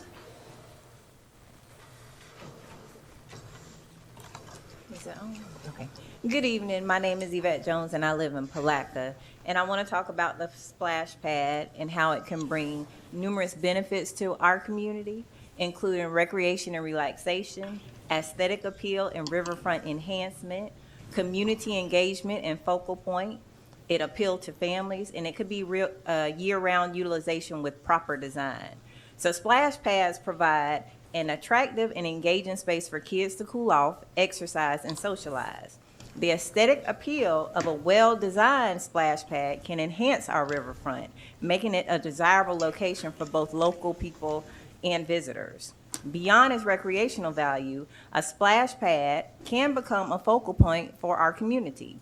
It can host events such as splash pad days or simply serve as a meeting spot for families and friends. A thoughtfully designed splash pad can be enjoyed throughout the year, incorporating features like misting systems for warmer months and potentially even winter-themed activities or holiday lights during the winter. For families with children, splash pads are especially appealing. They provide a safe and supervised environments for kids to play, while parents can relax and socialize nearby. This can lead to increased foot traffic and economic activity for our downtown businesses. For families without children, they can bring together people of all ages, providing opportunities for families, friends, and neighbors to spend time together. So, to minimize potential safety concerns, we must take safety measures to mitigate risk by incorporating things like non-slip surfaces, such as texturized or rubberized surfaces, soft landing areas that include cushioned areas around the water features, supervision by parents and caregivers, also posting signage indicating the rules of the splash pad, regular maintenance and cleaning to ensure it's hazard-free, including inspecting for physical damage, water treatment and sanitation, adequate chlorination, and maintenance of filters, and also incorporating design elements that discourage loitering, such as fencing, minimal seating, meaning seats instead of benches, and clear signage that states its purpose. Additionally, possibly assigning an attendant and/or security camera to monitor the area to deter loitering. In conclusion, a splash pad can be a valuable addition to our community. It offers recreation, aesthetic appeal, and community engagement opportunities. By investing in a splash pad, we can create a vibrant and attractive destination that benefits our residents and visitors alike. Also, by addressing both physical and social aspects of splash pad safety, we can create a more secure and enjoyable environment for families. Thank you. Is there anybody else here for public comment on this topic? Seeing none, we'll close public comment. How would we like to proceed? Do you want to continue with this process? The splash pad, oh yeah, well, yeah, I think this is certainly a viable thing. I mean, we already made a commitment to do the splash pad, but so I'm 100% for the splash pad, and I wasn't speaking against it when I communicated earlier. So again, I want to see those type things come to the city because it does bring families together to give them more recreational enjoyment in whatever area it may be. I mean, I'm all for it. Thank you, but to give staff direction, anything more specifically about the riverfront or not? So for direction, some of what I'd like to consider moving forward, because I'm not against the splash pad. I would like to see comprehensive plans. Now, if we are saying that the splash pad has been approved, it's just a matter of location, I'd like to see the plan for it to be at the riverfront, the plan for it to be at Booker Park, the plan for it to be, to look, what does it look like with a partnership with the county for the existing water pad to enhance it. And when I talk about that, I'm talking about the expense of it, the design of it, the details of it, and what's feasible. But, and I'm saying those things, and I may be jumping the gun because we may need to really identify feasible locations. I mean, I don't know that we got that really. Can I? So what we did do, you know, and I'll just bring back to your memory, recently we did hire an engineering firm, and they did perform the feasibility study. However, we can go back to that firm and ask them to look at additional locations because they did really only look at the river front part that's near the bathroom requirement more than any other thing. But we can always go back to that same engineering firm and ask them to expand the feasibility work that they've already completed. And if my memory serves me correctly, and correct me if I'm wrong, the feasibility study showed that a splash pad could go there, right? Yeah. Or could not. And It showed that it could. Correct, it could, Right. and there were whatever impacts it would have on getting there. Some things I think that need to be addressed that we later find out were fine. Is that correct? Well, everything that was recommended in the feasibility study, to the best of my awareness, we're able to comply with. But we still, even though we had that feasibility study, we still want to continue bringing information back to the commissioners so that we could constantly get a little bit more information, and also really wanted the community to be engaged as Right. well. So we will continue, and hopefully the next time we bring it back, we'll bring it back again. Well, let me clarify what I'm asking. Okay, And what please. I'm recommending.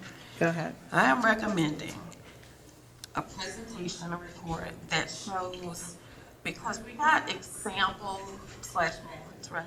So based on the budget, I'm looking for the comprehensive report of this is the recommended splash pad. Okay. This is how much it'll cost. I want to see the maintenance, projected maintenance costs. Anything that's related to the commission being able to make a decision based on location. And I will be honest, I am also looking to not plop a splash pad down. For example, there are some parks I go to, you walk through dirt. I'm looking for what does it look like around that's going to enhance that so that it's not just a jewel in the middle of a dirt pad.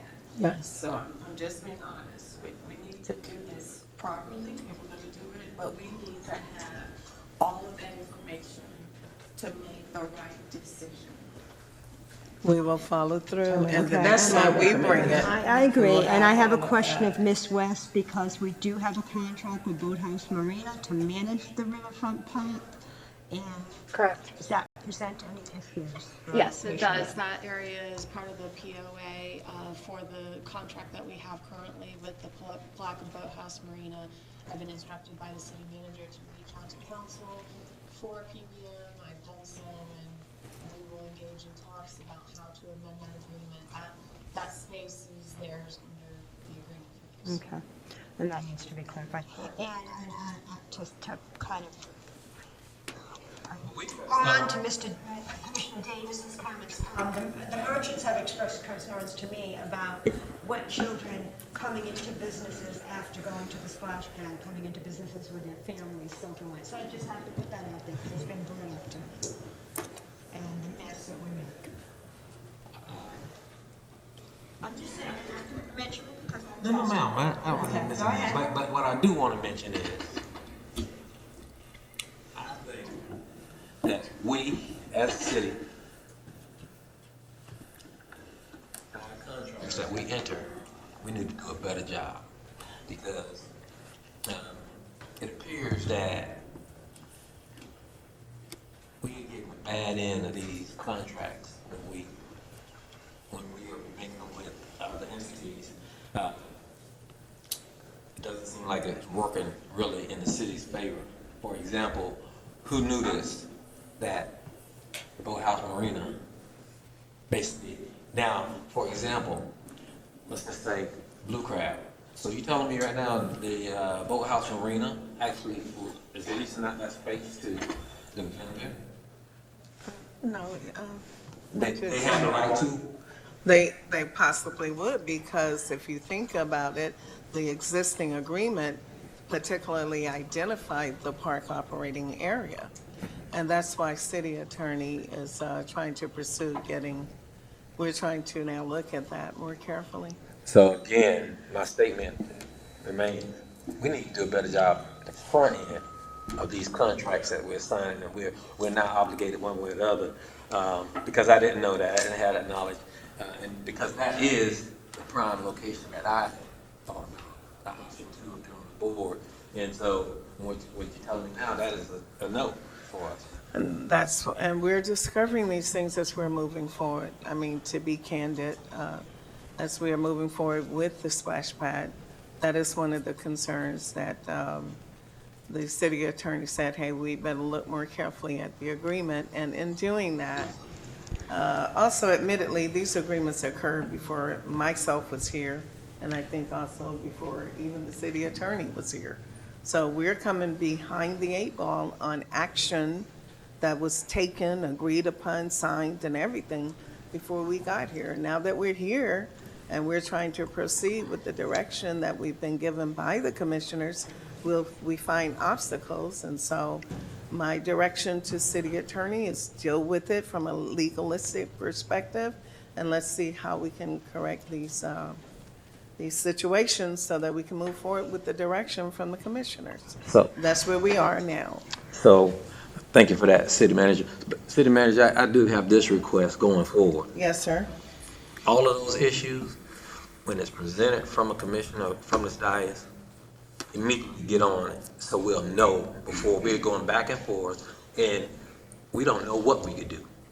We have, and that, it caused a divide, because we would know where we are, what direction we're headed, prior to getting up for discussion, and really, it could be a new point at this time. We couldn't do what we're divided on right now. And we just discovered this, I think, last week. So, okay, but I will take your comment. Yes, sir. No, that's the direction. Please do. Yes, we will do that. Commissioner Barr? So, I think in terms of whatever location on the riverfront or what have you, learning that I think PBM has control over all of those things. So in that regard, the city always seems like it's in an inferior position as it relates to contracts. Every time we're in an inferior position. So for the people who represent the city, we need to do a better job with making sure that we're not continue to be in these positions. So since the contract is in force, are we in compliance with what we currently have in terms of agreement with our cost share? I mean, profit share. If I may answer? Yeah. Okay, recently we did bring on board a finance director, and as we're completing the auditing process, which we're almost done, one of the first responsibilities that he's proceeding with is what we call internal review.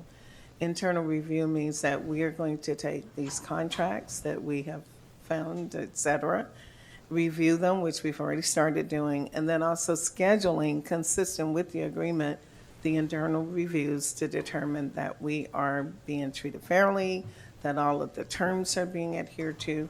So I must admit to you that we're at the beginning stage of conducting those reviews. And our initial review even of this particular agreement is, for instance, we are receiving the funds that are stated there, but I would rather not say anything more than that other than, yes, sir, we will be conducting the internal reviews of these type of agreements. And then we will come back with a report to say we're in compliance or we're not. And that's. But we are receiving funds at this point from Yes, we have particular recently, agreement. yes. Recent. How recent? My, 2 weeks ago. April, right? I think it was April. Well, we've been in agreement for at least 2 years now. Yeah, but the contract was signed. The PBM contract been signed over a couple of years. Yeah, but I think there was something. But we in don't there. need to get into the details of it. Right. We do know we need to just figure out where the Just one- city is not continuously Mhm. in a fair position where we're losing tax dollars. I mean, they just, and people are taking advantage of the city on each of these deals, and it's got to stop somewhere.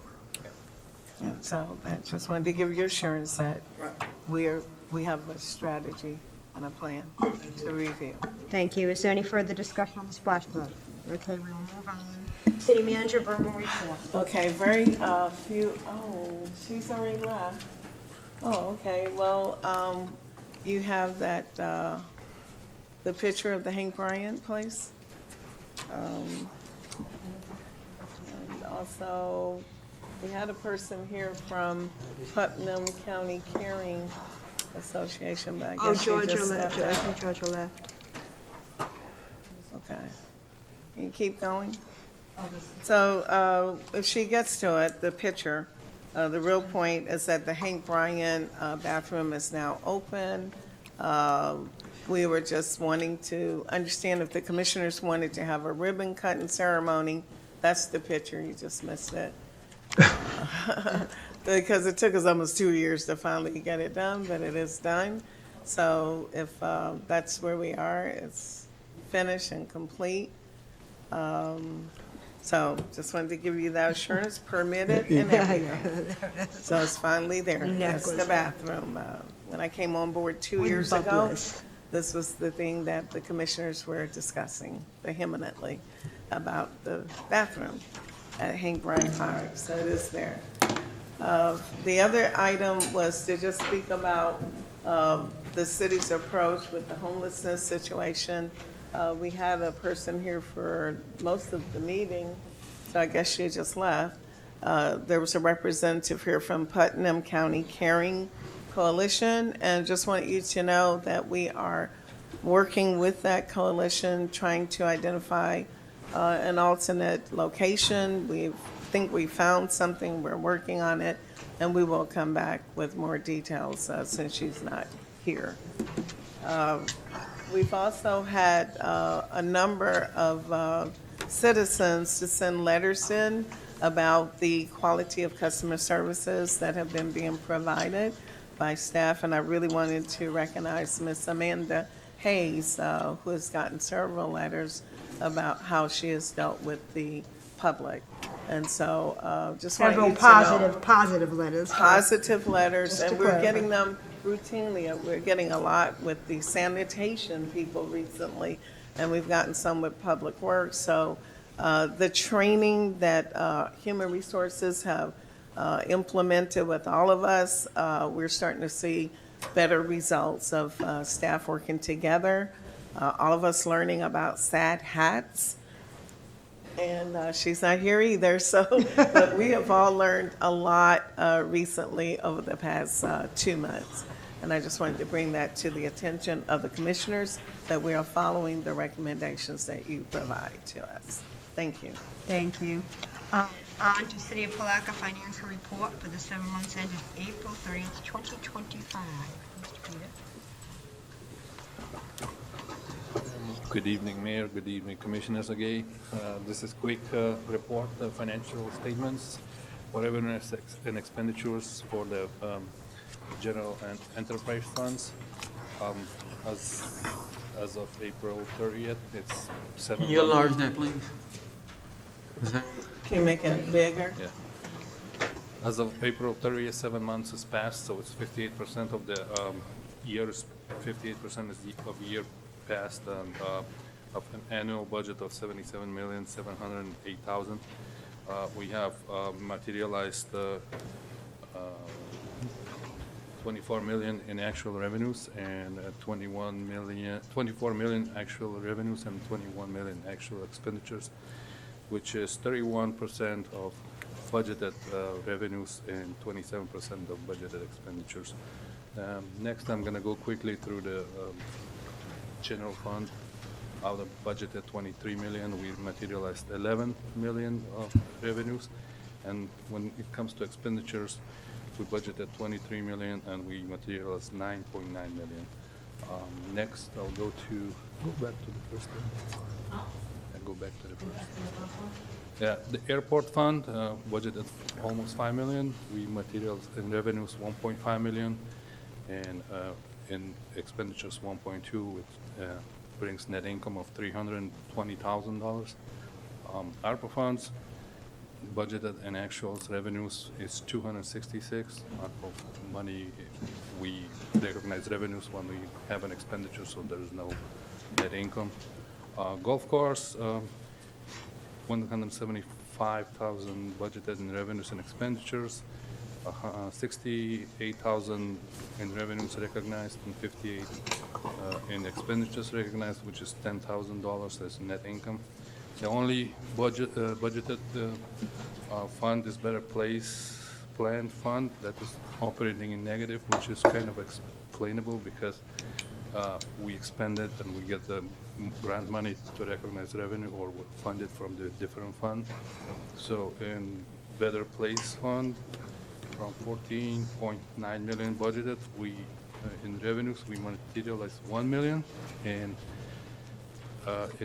revenues and 1.3 million in expenditures, which is negative 220,000.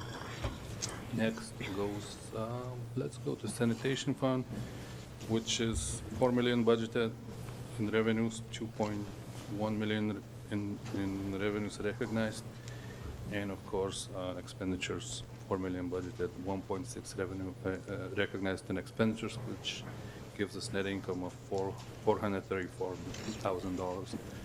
Go to the next one. Utility fund, budgeted revenues 26 million. We brought in 6.8 million in revenues. We recognized 6.3 million in expenditures, which is $431,000 in net income. Tax increment fund, budgeted 2.1 million. We brought in 931,000 in in revenues, and we have recognized 165,000 in expenditures, which brings us to 700,000 in net income. Next page gives you a breakdown of the actual year-to-date general fund revenues. As you can see, property taxes and special assessment are majority of the revenues that came in, which is about 5-6 million, and of contribution reimbursement from other funds, about 1.1 million, which brings us to 11 million total. Next page shows you the actual year-to-date citywide revenues from general fund, better place, ARPA, airport, TIF, sanitation, water and wastewater, as well as golf, which total revenues, like I said in the beginning, is 24 million. The next page shows you the actual year-to-date citywide expenditures by fund. In general fund, better place, ARPA, airport, utility, golf course, sanitation, TIF, which is total to 21 million. Next page. These shows our fund balances, and we budgeted 77 million plus 15 million in fund balances, which brings about 92 million total.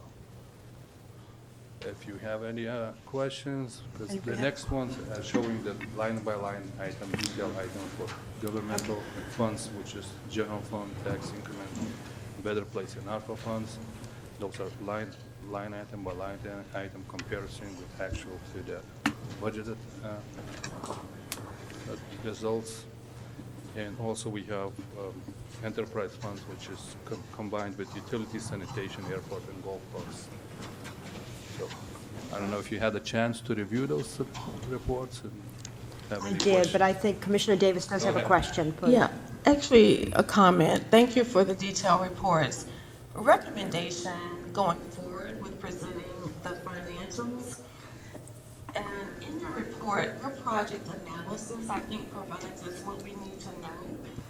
And I do like getting the detailed reports, but if you would present that project analysis, because at the end of the day, and I let the other commissioners give their feedback as well, that's really what we need to know. Sure. I need to know that this $77 million budget, that we've actualized 31% of this budget and 25, but we've spent 27%, which means that's positive. Yeah. And I also just need to know that the revenues exceeded expenditures by the $2.9 million, which is 12% of gross revenues, and that the Better Place Fund is an exception to that because we spent more city funds than the black funds. Right. Just a recommendation. That's really what we need to know. You can provide us the details and we can review it if we have specific questions. I think that would be more helpful. So thank you. Thank you for your You're recommendation. I think it would be more useful for the people in the community as well, Probably, the 'cause- audience. And can I add one thing, please? Sure. Finance Thank you. Director, can you also explain the impact on this city if we did not receive those ad valorem revenues? Of course. And I'd like that to be understood because we are in a position right now where the state of Florida is considering eliminating the ad valorem revenues. What would be the impact on our budget, please? As I pointed out when I was talking about general fund revenues, that we bring $3.7 million in ad valorem taxes, roughly, during the year. And of course, I mentioned that regarding the special assessment, which is basically fire assessment. So if we reduce one or another, that would cause the pressure on other revenue sources that we don't know where to come up with. If we lose ad valorem revenues or special assessment, like for fire assessment, we have to maintain two big departments, which is fire and police, of course, which is major departments in the city. So those are the main factors that would cause us to do hardship if we lose any of those. Yes, and we still have to balance the budget. On top of It'll be that. pretty hard. We are strategizing. So what I hear you're saying is that the state of Florida is considering discontinuing ad valorem taxes. And if we do not if that passes, we are at risk of losing $3.7 million, and we still have to balance our budget. Okay, I just wanted to summarize. Also, sounds like for these budget meetings, we need to go ahead and look at starting some decreases to prepare. Well, And we did. I had the direction from city manager to, when the departments bring a request, so, a regular request and then 10 or 5% reduced request, so we're I'm following the direction from the city manager and requesting department heads to like think about it before they request. And it would also impact the CRA because the TIF dollars Right, ultimately come because- from ad valorem as well. Exactly. So I just wanted us, I know that we're not yet in budgeting, but I do want us to be aware of the impact of legislation on our budget. And I want you to understand that we've realized 3.7 million. However, the budget amount, I think, was 4.3 million. So we would stand to lose not just Significant. 3.7, Really? Yeah. but at least 4.3 million. Yeah. Did you have something, Commissioner Jones? I'm sorry. Okay. So we can't afford this. No, tighten our belt. So it's a good time to start looking at inefficiencies via our own Doge, correct? Absolutely. That's Yeah. it. And So, we- thank you. We'll consider that as we move forward to prepare for these budget workshops. Commissioner Boyd? And as always, if you can also include not the interest rate, but the reserves, that's the key thing to kind of help us understand if we're getting ready to move into storm season. Okay, Karen, can you move back a couple slides? I think reserves are included here. Okay. Yeah, just Yeah, I go saw up, reserves. go up. Right, but Yeah, a little bit more. when we get the reports, I think what Commissioner Davis is asking for is like an executive summary report for the commissioners, mayor, so that we see all the Just lay out, overall things that we need to help run the city better from a snap. Sure. Noted. I will try to do Thank you. report, change a little bit. Thank you. report. It was Thank- very helpful information. Thank you. Thank you, certainly appreciate it. With that, I'm going to open the floor to public comments. This is general comments of items not specifically on the agenda. Your time is 3 minutes. Please limit your questions to 3 minutes and be respectful. I do have a young lady, Mr. Matson.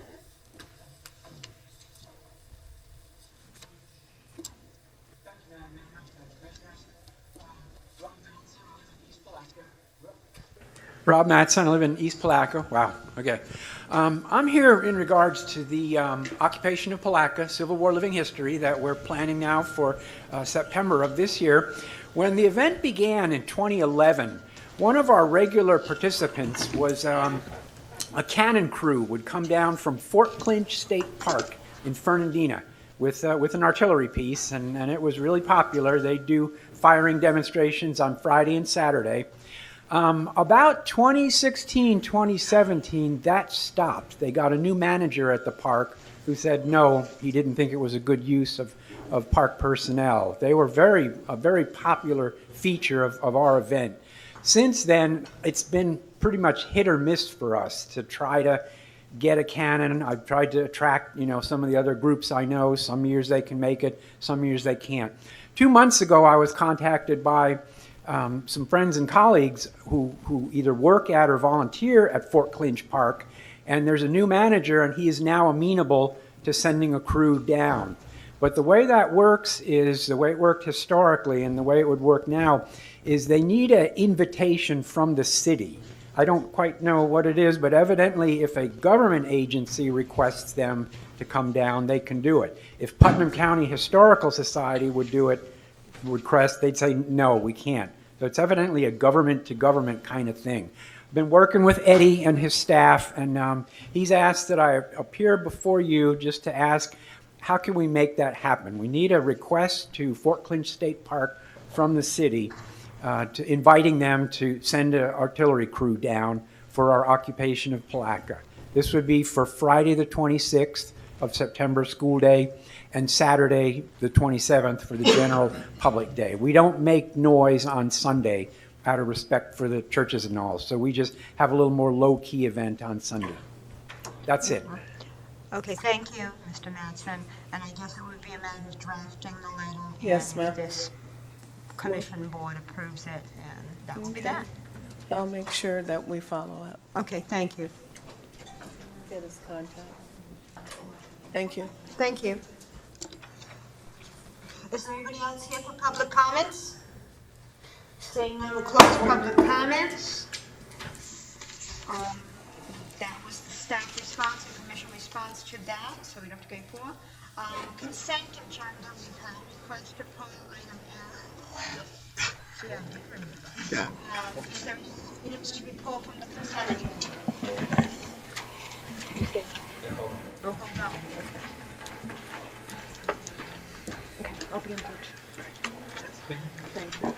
Okay. Anybody else have any items? We have ANC pulled, request to pull.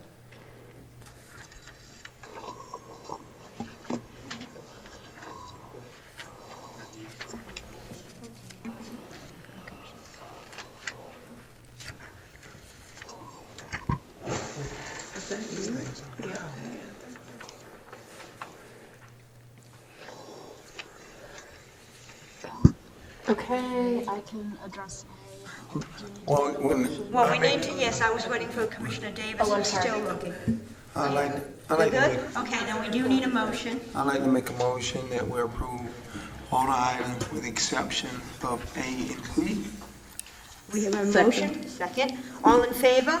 Aye. Any opposition? Thank you. Item A, grant of easement 801 St. John's Avenue. Ms. West. Sure. This is a request for a perpetual easement, and Lorenzo can also speak to this, for 132 square feet along 8th Street, South 8th Street, to assist with the Palatka Brothers' desire to have an alley extend over city-owned property. They requested that they conduct an appraisal at the 132 square feet. You can scroll down first and look at what we're talking about here. So, yes, the area highlighted in yellow, it's a sliver that extends from St. John's Avenue south. The narrow parcel of land, it's mislabeled as proposed variance, we will put aside as proposed easement.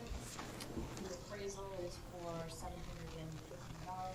based on the square footage and the space. So we are requesting this easement.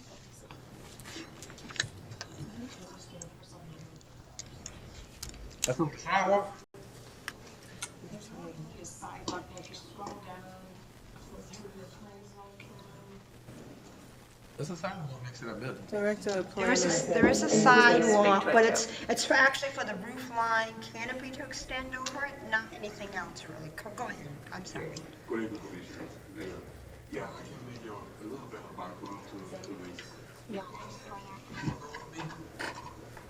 Can you point it on there? Yeah, during the construction, in the process of approval and construction of this project, it was discovered that the property actually was encroaching to the right-of-way from the time of the, when it was a gas station. It was just like that before. So the owner of the project had the option of modifying their site plan so the overhang would not encroach into the property of the city. And the other option was to get an easement. And that's the process that went through. And if they modified it, the building would have not been symmetrical, is that correct? It would That's have correct. looked kind of odd. It would have changed the whole project. The whole, you know. yeah, okay. So this is very minimal, it's like 3 feet on the wider side, and it's just the aerial part, that's going to be encroaching. Not the sidewalk, it's the overhang. Just the overhang above. Does anyone have any further questions of Mr. Arana? Commissioner Davis? I just want to make sure I understand. So they're seeking a perpetual easement for that property. It also says they're also seeking airspace to accommodate the canton. Two different requests, the easement and the hangover. Am I understanding that correctly? So the dirt easement does include airspace, but they are clarifying that in the language. Okay. Okay. Commissioner Barr, do you have any specific questions about this? Or any questions, not specific, any questions, I should say. That clarified. Okay. Commissioner Jones? I want to open it up to public comment. Ms. Kitchens has submitted a comment. Ms. Kitchens? Allegra Kitchens, Palatka, Florida. Yes, I have a major concern, which I will state in a minute, and then I have a minor concern. From a title standpoint, the city is deeding them the airspace. The legal question, the title question is, does the city actually own the airspace rights above the street, number one? Of course, a quitclaim deed and the grant of easement doesn't say, I don't think it says it's a quitclaim deed. But if you do a quitclaim deed and you don't have any interest in the property, you can still quitclaim it, basically. But if the city doesn't own the airspace already, have the rights of the airspace above the street, then them giving it to these people aren't going to, they're still going to do anything, is what I'm trying to say. The other thing is, this specifically says it's part of the street, not the sidewalk, but the street. The street is public city property. If you stop the use of the street by the public, then you have to have a public hearing. So the question is, does this easement prohibit me from going down that 2 feet is a street? If it does, then it has to be a public hearing because you've prohibited my right to cross a public street. The other thing, and this is the most important, you need to table this until they come back with a good legal description. There is a massive error in the legal description on Exhibit A. This property lies in Block 63 of the Palatka blocks of the city of Palatka. The legal description specifically puts this in Block 68. Block 68 is on the north side of Reed Street between 9th, Reed, and 10th and Main Street. So this legal description needs to be corrected on this easement before the city accepts it. So I request you table this, have them come back with an easement with a good legal description on it, and then you consider it. But I do have the question about the airspace. Has there been a title search done showing the city actually has airspace rights in the first place? And of course, the other question is, if a truck drives down the street and it hits the side of that canopy and runs over that airspace on that easement, who's liable, the city or Palatka RTG LLC?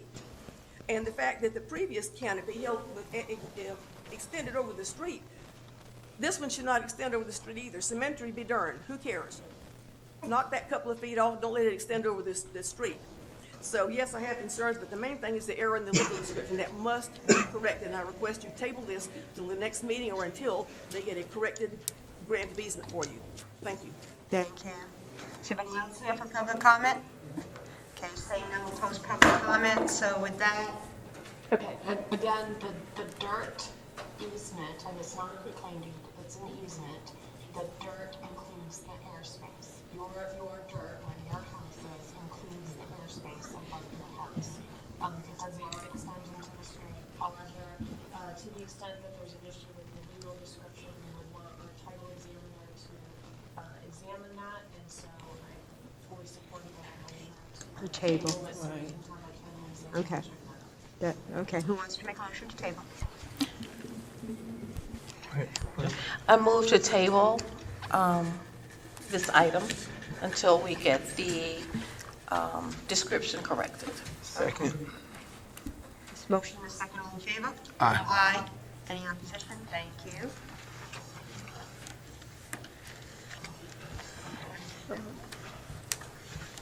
C, adopt resolution 2025-71 awarding ITV 2025-05 Oak Street roadway improvements to GPS Civil Construction, Inc. as the lowest responsive and responsible bidder in the amount of $524,000, 100% city funds, part of the North Side Resurfacing Program. I'll have project manager and public works. Mr. Domingo Brito, please tell us. Thank you so much. Good evening. Yes, as part of the North Side Resurfacing Program, the 2.4 million, we have been calling it like that. As part of this project, Oak Street was included. We said that we need, the commissioners agree on moving forward with Oak Street, so we need to do like a separate bidding process for Oak Street, different from what's going on right now in North Side Resurfacing Program that's doing well right now. So we did the bids, we sent out the bids, we opened the bids, we received like 6 to 7 bids, and I'm recommending of award the lowest bidder. Also, we have an engineering firm working on that works on that design, was NB5, that was approved by the commissioners before. So NB5 is the engineering records. They were here in the bids opening, and the recommendation of award of the lowest bidder in this project, and we're just bringing that out to you. So I had a question. So this Oak Street project, it's going from 18th and Oak to where, Carlos? It's going to 15 to 17. This is 15th and 17th? Yes. O Street 15 to 17, yes. And that's $500,000. Yes. And that's the most. That's a lot of money for that area. And another question I have is, when I looked at the resurfacing project that we're doing on the north side, some of the work that I saw, the lowest bidder had an issue because we ended up giving the proposal to the lowest bidder. But there was a gap. I talked to, Joe about this. There was a gap. The lowest bidder actually was like 2 times lower than the next bidder. And the question was the quality of work is what I had a question. We saw it on what was proposed at our last meeting.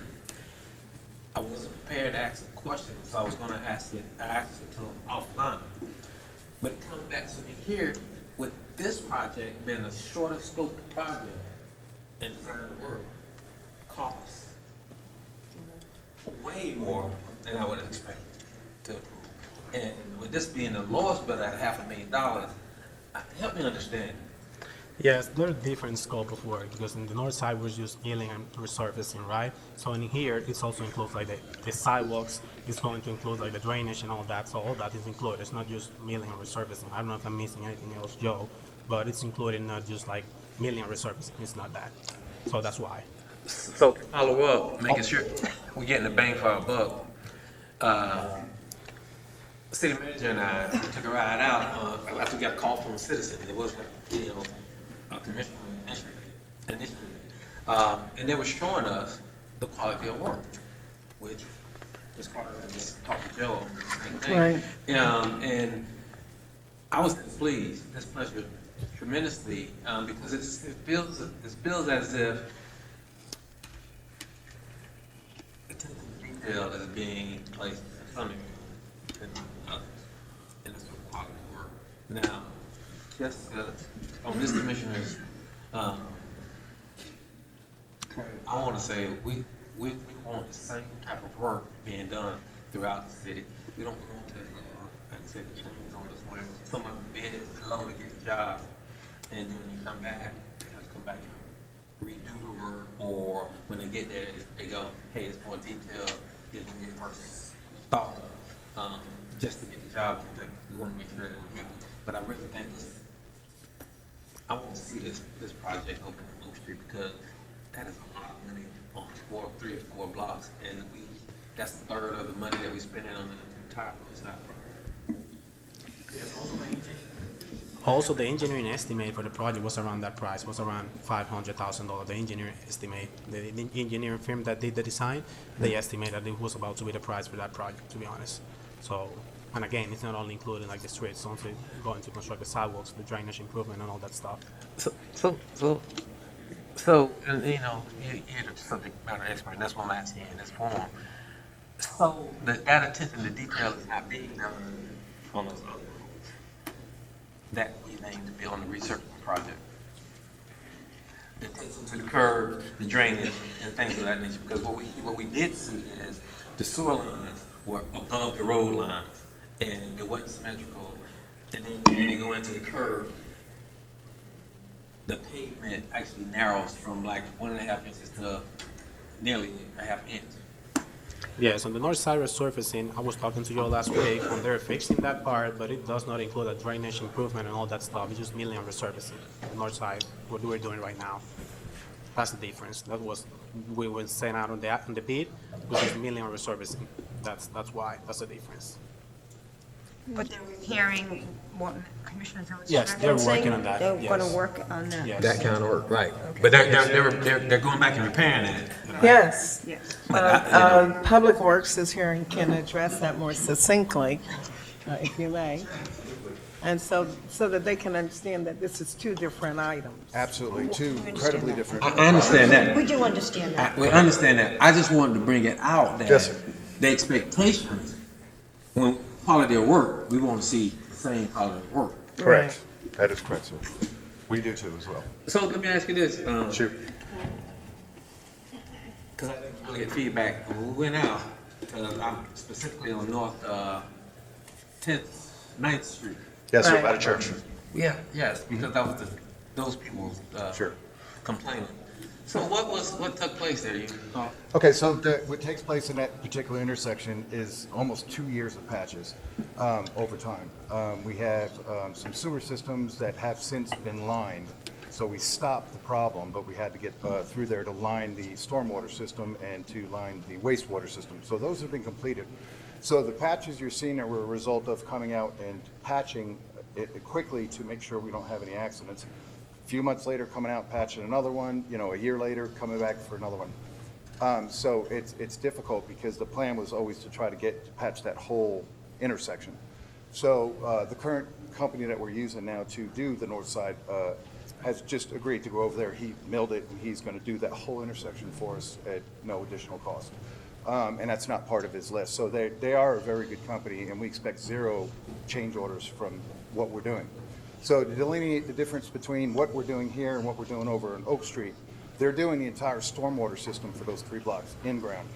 All the vertical infrastructure has been taken care of by the city. We're done. We're prepared for the work. But they're also doing the curbing is going to be renewed and the sidewalks as well. So there is quite a difference in the scope of work, sir. Yeah, and the money too. Yes, sir, of course. And that's what happened. Gotcha. So when are we gonna, or is that gonna be our next phase? Curves and drainage throughout the city? Well, we have different things that we'll be going into. We have a COVID sidewalk plan, which is to replace all the sidewalks in the city, which will also include part of the curbs. We have the raise grant for the north side, which is coming up, that includes raising the platform at the train tracks, which also includes railway crossings for pedestrians, which also include roadways on like North 13th and Eagle and all back in there. It's going to be repaved and recurbed as well. So we have projects in the works. We have since put out the second round of where we're going to mill and fill is the term, incidentally, for what we're doing now, which is very bare basics. That's getting and going, but doing a fairly decent job. There's some areas that are old brick roads where the asphalt on top of it is under a ½ inch, and there's really nothing we can do about that other than just come back thicker. So, yeah, we have plans. We're moving forward, sir. Right, and we have such Different a grants. variety of funding sources and implementation, and we're working with our engineers very, very closely, even going back to grantors and saying, hey, you said 20,000 linear mills, okay, we just want to be certain that we get this done Quality. in compliance with the specifications that you have detailed in the various grant applications or agreements. So we are doing a lot of due diligence, lots of meetings, lots of front work, so that when we are out there working, we know that we're already compliant. And so that's specifically what you're hearing from both Public Works and projects. And we're addressing safety issues as well. Big thing for me is railroad tracks. We have sidewalks coming right up to the railroad tracks, and you just walk right over it. There's nothing to stop, Right. like a pedestrian. That's coming. And it's through the whole north side. It's every one of those roads. It's like, wait a minute, how? So that's all coming to. So we're pretty excited about some of the changes.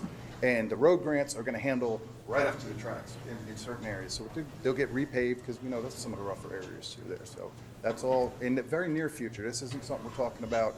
It's happening. It's happening now. We're Right. really getting moving on it. So Exactly. All right, thank you. Thank you. Does anybody else have any questions? I just want to thank them for all the work that they're doing throughout the city, and thank you guys for what you do every day.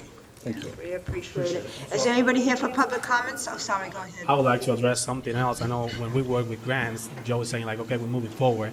Maybe next commissioners meeting, you're asking like, hey, where we at?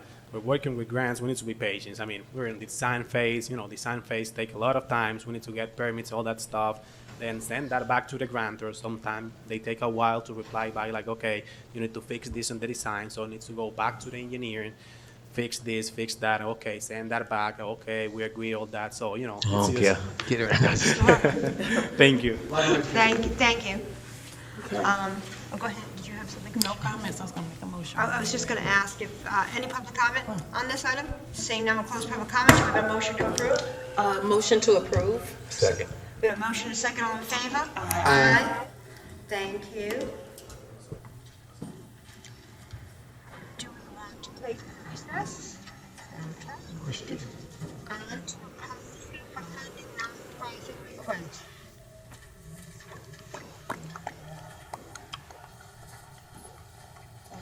We were to go back, if I may address it quickly, to make certain changes in the policy as it was presented in the last commission meeting, and we have done that specifically.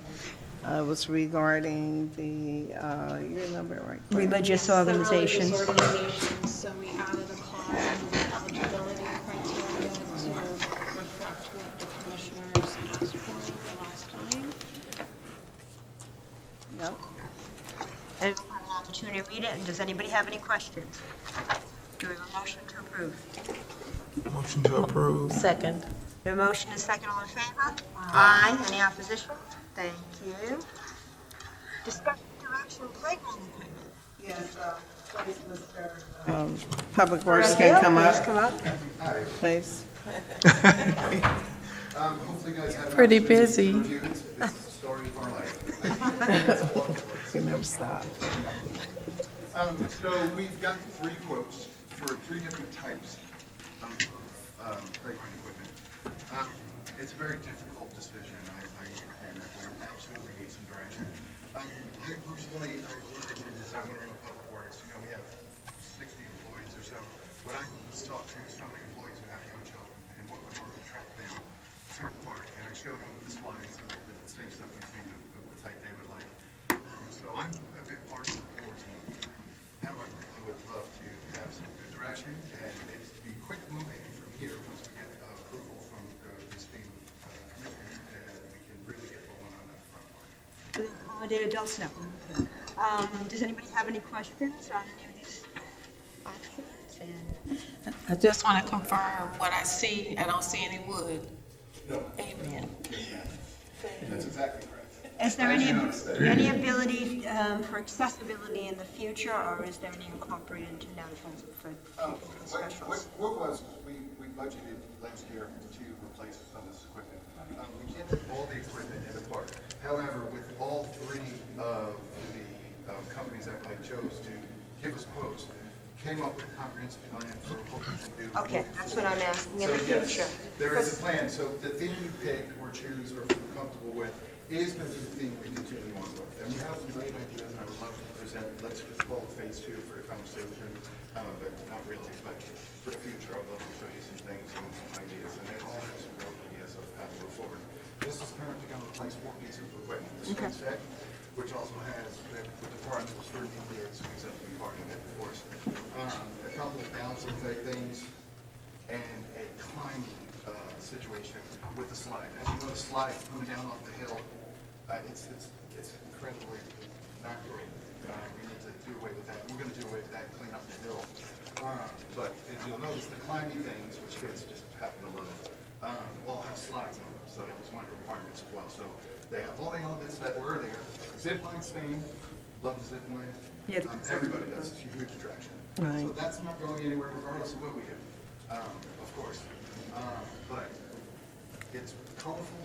It's a good attraction. That was one of the requirements I asked them to give some modern mixed in with some, some colors, also some blend stuff as well. So we have a multitude of colors. I think that if you guys decide on a design, we can then, again, maybe represent or discuss a color scheme.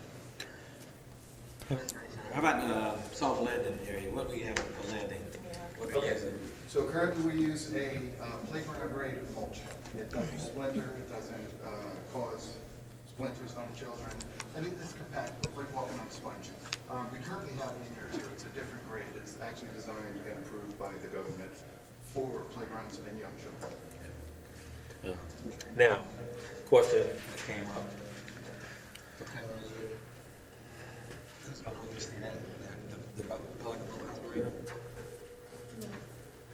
Say that one more time, please. That is next to that area, so that area only go to the park, to the playground? Right, yes, sir. That is not part of that Yeah, park it's not- yeah, operating that's not area an issue. of that agreement. And you guys quoted a few minutes ago. You said they manage the riverfront park. I said the man's riverfront, I didn't say riverfront parking, and I said I guess I should have been more specific than that. We really need to have that clarified so we would know going forward. Thank you. That needs to be answered because of what was said. I want to know, so. That was me that said it. Well, so can we have that clarified legal? Sure. I would like to see that. I can get you a copy of the entire Yeah. contract. Right. Thank you. But back to the playground equipment, what are our thoughts? Go ahead, Commissioner Barr. We just let that rest, 'cause if they're gonna get us Right. what the city and what the city has and what people have asked for, we'll get to it. Go ahead, Commissioner Davis. Joe, you mentioned, you said you had, you were leaning towards something. Would you give us your recommendation? Thank you for asking. That's great. And like I said, I had my own opinion. My boys are all, in their 20s and 30s, and so I asked people, young children, if people were more young, who's like in the city, who work for the city, what would you do? Would you want to come? And the playtime one would be the one. The one with the slide and everything? This is Compan. Compan is the company who actually did the wood version, so it's playtime. It was, yeah.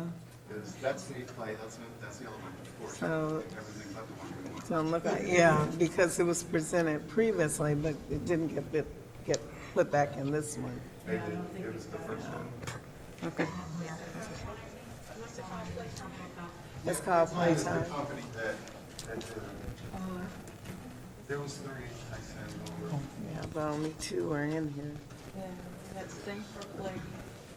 Same for playing Compan. I've got Compan here. Yeah. So we want You want the Playtime one? Yeah. And what was the cost of that Playtime one, remember? 103 Yeah. is also the one. Oh, no, I'm sorry. That was 83. Okay. So it's not the least expensive. Oh, it's not sitting there.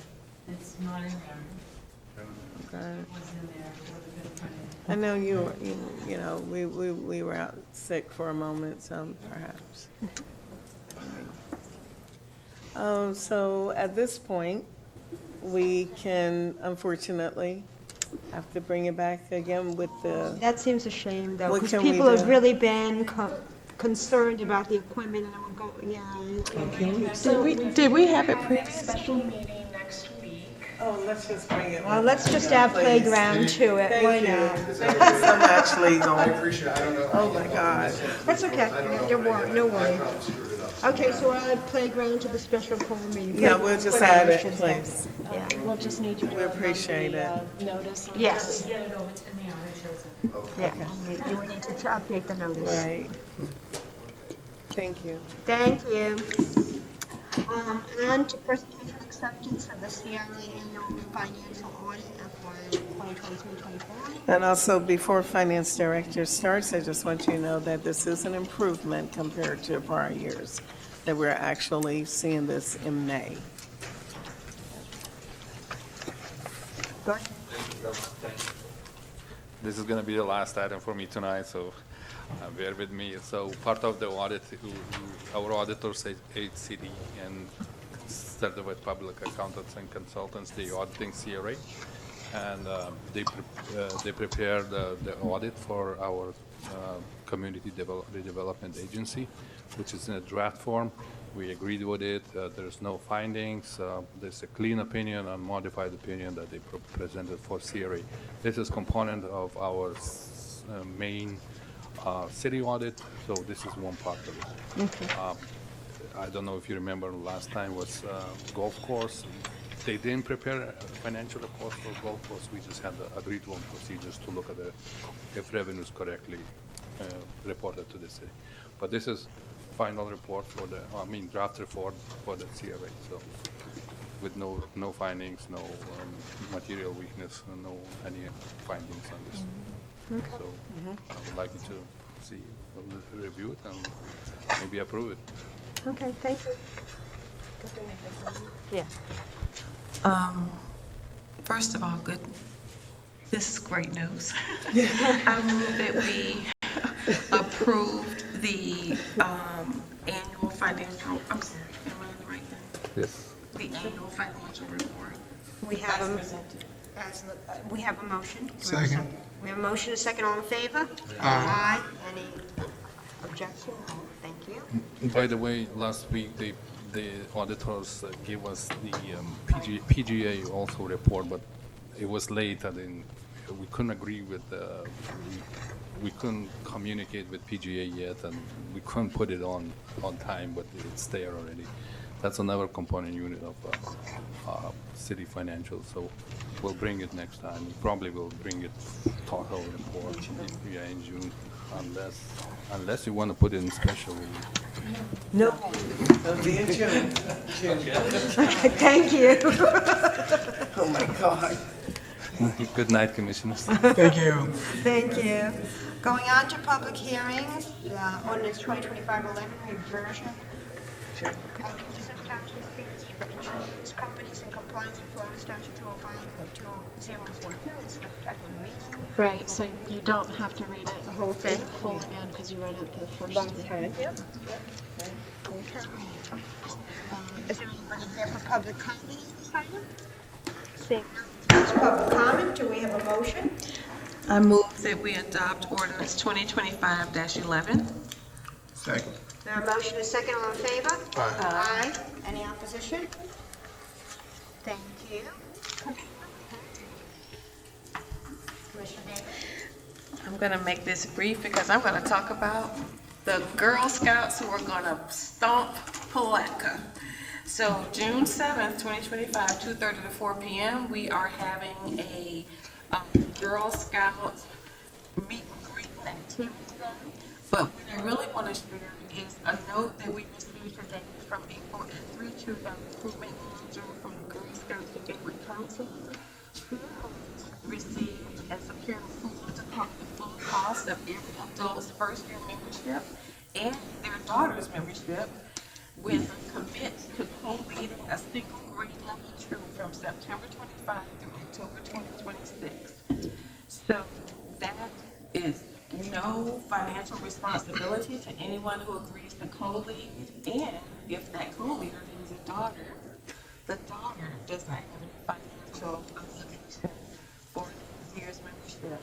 In addition, they'll provide free monthly Girl Scout experience kits from age K through 1 and graders 2, 7 to 3 training with scripts and everything. So full support. So I'm doing the full press for it. I'm going to church. I'm going to sororities. And any other civic organization in the city who may potentially have leaders so that we can get these Girl Scouts formed for Palatka. Thank you. Thank you. Commissioner Bora? All right. Well, I took the liberty to go about the city, seeing a number of the different buckets throughout the city, and that each bucket represents an individual. It represents a displaced individual. And we're trying to do everything we can to help meet those needs. And we can't keep ignoring it because the buggies not only represent those people, but they leave these buggies in different places. And also in blight.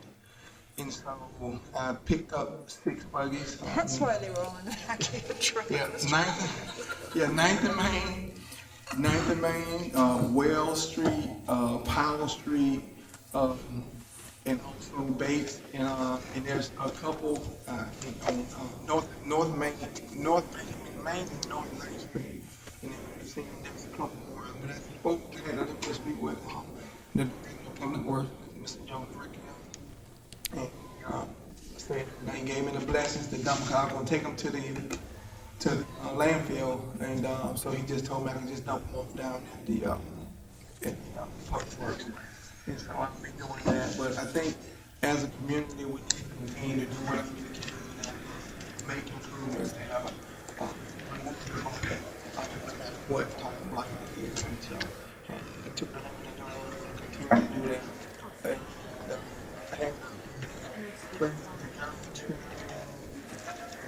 the Florida cities on the board as well as FMIT meeting on next week on the 14th to the 16th. And they had a number of different things that talked about income, restraining, and all these different things. So, Mr. kind of covered some of those things, but as part of that, they talked about some things about trees.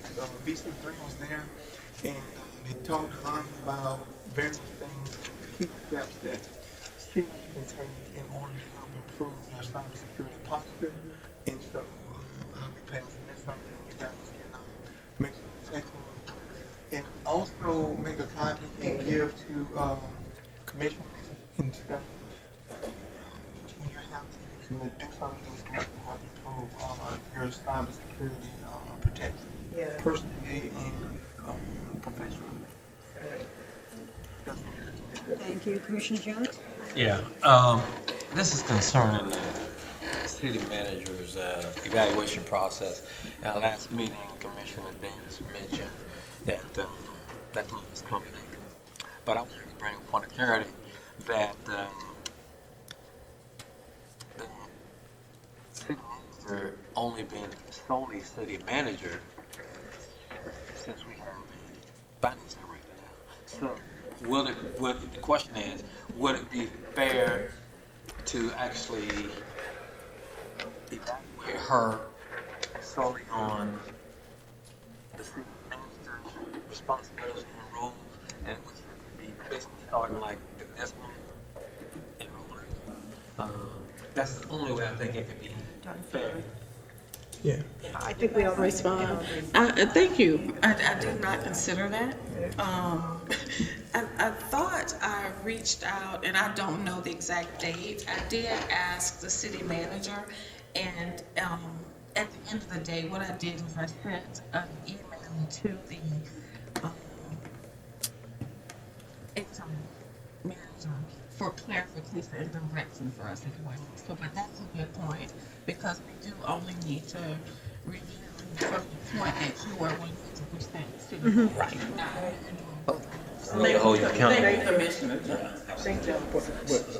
Okay, I'm sorry. Go ahead. No, so that we'll be able to hold her accountable and evaluate Focus. her, the focus points of what she has to do.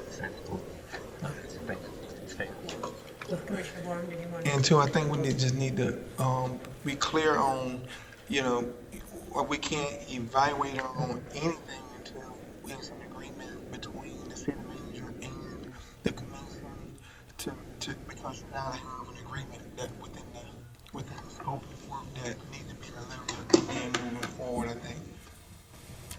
Yep, I agree. Agreed. And I do know that we approved the goals and the evaluation criteria as a commission. So I think I was assuming that's what we're going to use. That's what I thought too. That was my assumption. Well, but I think we have to have, I guess, a clear plan with the city manager knowing that, okay, well, hey, at this point in time, we got these timelines or whatever that we need to meet these particular milestones or whatever. I think that's what we need to be clear on, as opposed to we just approve a blanket thing, but it's not just. I'm not sure I follow, because there's a job description. Right. And then we set the goals that she is to accomplish, and those are the items that we were reviewing her on, and the criteria which relate to those goals that we approved. I would need to go back and look. I need to go back and look at that. Yes, because I think it addresses what you're saying. I think so too. So let's, we all need to pull that And out to HR. I did, that's right, and I sent an email today to HR asking for the process, the tool, the official approved document, and because it's to expect me to proceed to do it. So I sent, hopefully, Ms. Jones did mention, because of technical difficulties today, she couldn't respond or provide us information. Yes. But the request has been made from me on the commissioner, because we don't have anything official. Okay. And my last comment, I know we're trying to do some process improvements, but the technical difficulties, they seem to mountain up. Can we get some technical people to come in here and kind of like get us back. Can I say anything? You can. Go ahead. I can? Yes. Okay, so the issue that's going on now is independent of our system. It's external to our system. The problem is based upon the fiber provider that the internet service is based upon with Comcast. The fiber provider is Southern, I forgot, but they have a major issue with their fiber. It's affecting the entire city. We did today actually have the experts here from 3:30, looking at our system, making sure that our system individually is perfected. They were here. However, by us not having reliable internet, that's the only thing you see. So it's not us now anymore. We are finally at a level of perfection. Yeah, So- I'm talking, speaking more on when we speak, when people, I don't know what it just seemed like that, like when we talking, it was getting a lot of reverb back, and that comes from all of these mics, so I don't know what. And You they- hear me, Ms. Kitchen? Was it, yeah, it's bad, it's horrible. And it's even So been even bad now when it's back today. It's not We asking had them to improved something last time. No, Last meeting, it had improved significantly. And I got positive feedback from people Yeah, as well last from the meeting last was meeting. very I'm talking good. about today, that it was Right, and significantly today- improved. Yeah. Well, anyway, no matter what, we will continue. To work on And we it. will bring the experts in, I don't know, I can't remember, Karen, you know the name of the company. It's Do you want to Ryan. say anything at It's- all to further clarify? Yes, it's Ryan from OCO Electric, and they're doing all of our systems. Each time we have a meeting, he actually listens to it and he comes in and adjusts. Today they were here at 3:30, and they were going to stay completely through the meeting. However, we don't have internet, so they couldn't jump in and do anything. So what they left us with is old school time, and I have no idea how to work the mics because it's all in that cabinet. However, they said that they would be back. I have my notes that I've taken and making sure that everything that I am experiencing on this side is going to be told that I was experiencing the back, like you were saying, Commissioner Jones. So they're going to come back and they will be back before our next meeting. The next meeting starts at 5 on the 29th, and they will be sitting here throughout the whole meeting, jumping in and figuring out exactly what is transpiring in our meeting as long as we have it or not. Okay, thank you. Xfinity or Comcast? Comcast. What that is? We've had trouble downtown, all the businesses there. I don't have it at home, but I've got it downtown. I have a question. One more follow-up. This is a request, and I'm following up from a comment Commissioner Boer made. Can we get the timer, the physical timer that we can set for speakers and presenters? You know how you can see 3 minutes there versus doing the manual tracking? And I think it's a standard. Because when I look at other commission meetings, I see it. So if you want to reference that, I think that would help our speakers understand. Yes, when the time is Physically getting prompted, correct. Thank you. Thank And then our city clerk doesn't have to do one more thing. Thank you. Yeah, just a couple of things. I did go to the groundbreaking. They're expanding their facility on Westover, and so folks are very excited about all of their services growing and providing more options for folks with special needs. And we all know this is Blue Crab weekend. So, and then as soon as it's over, we need to talk about the next year.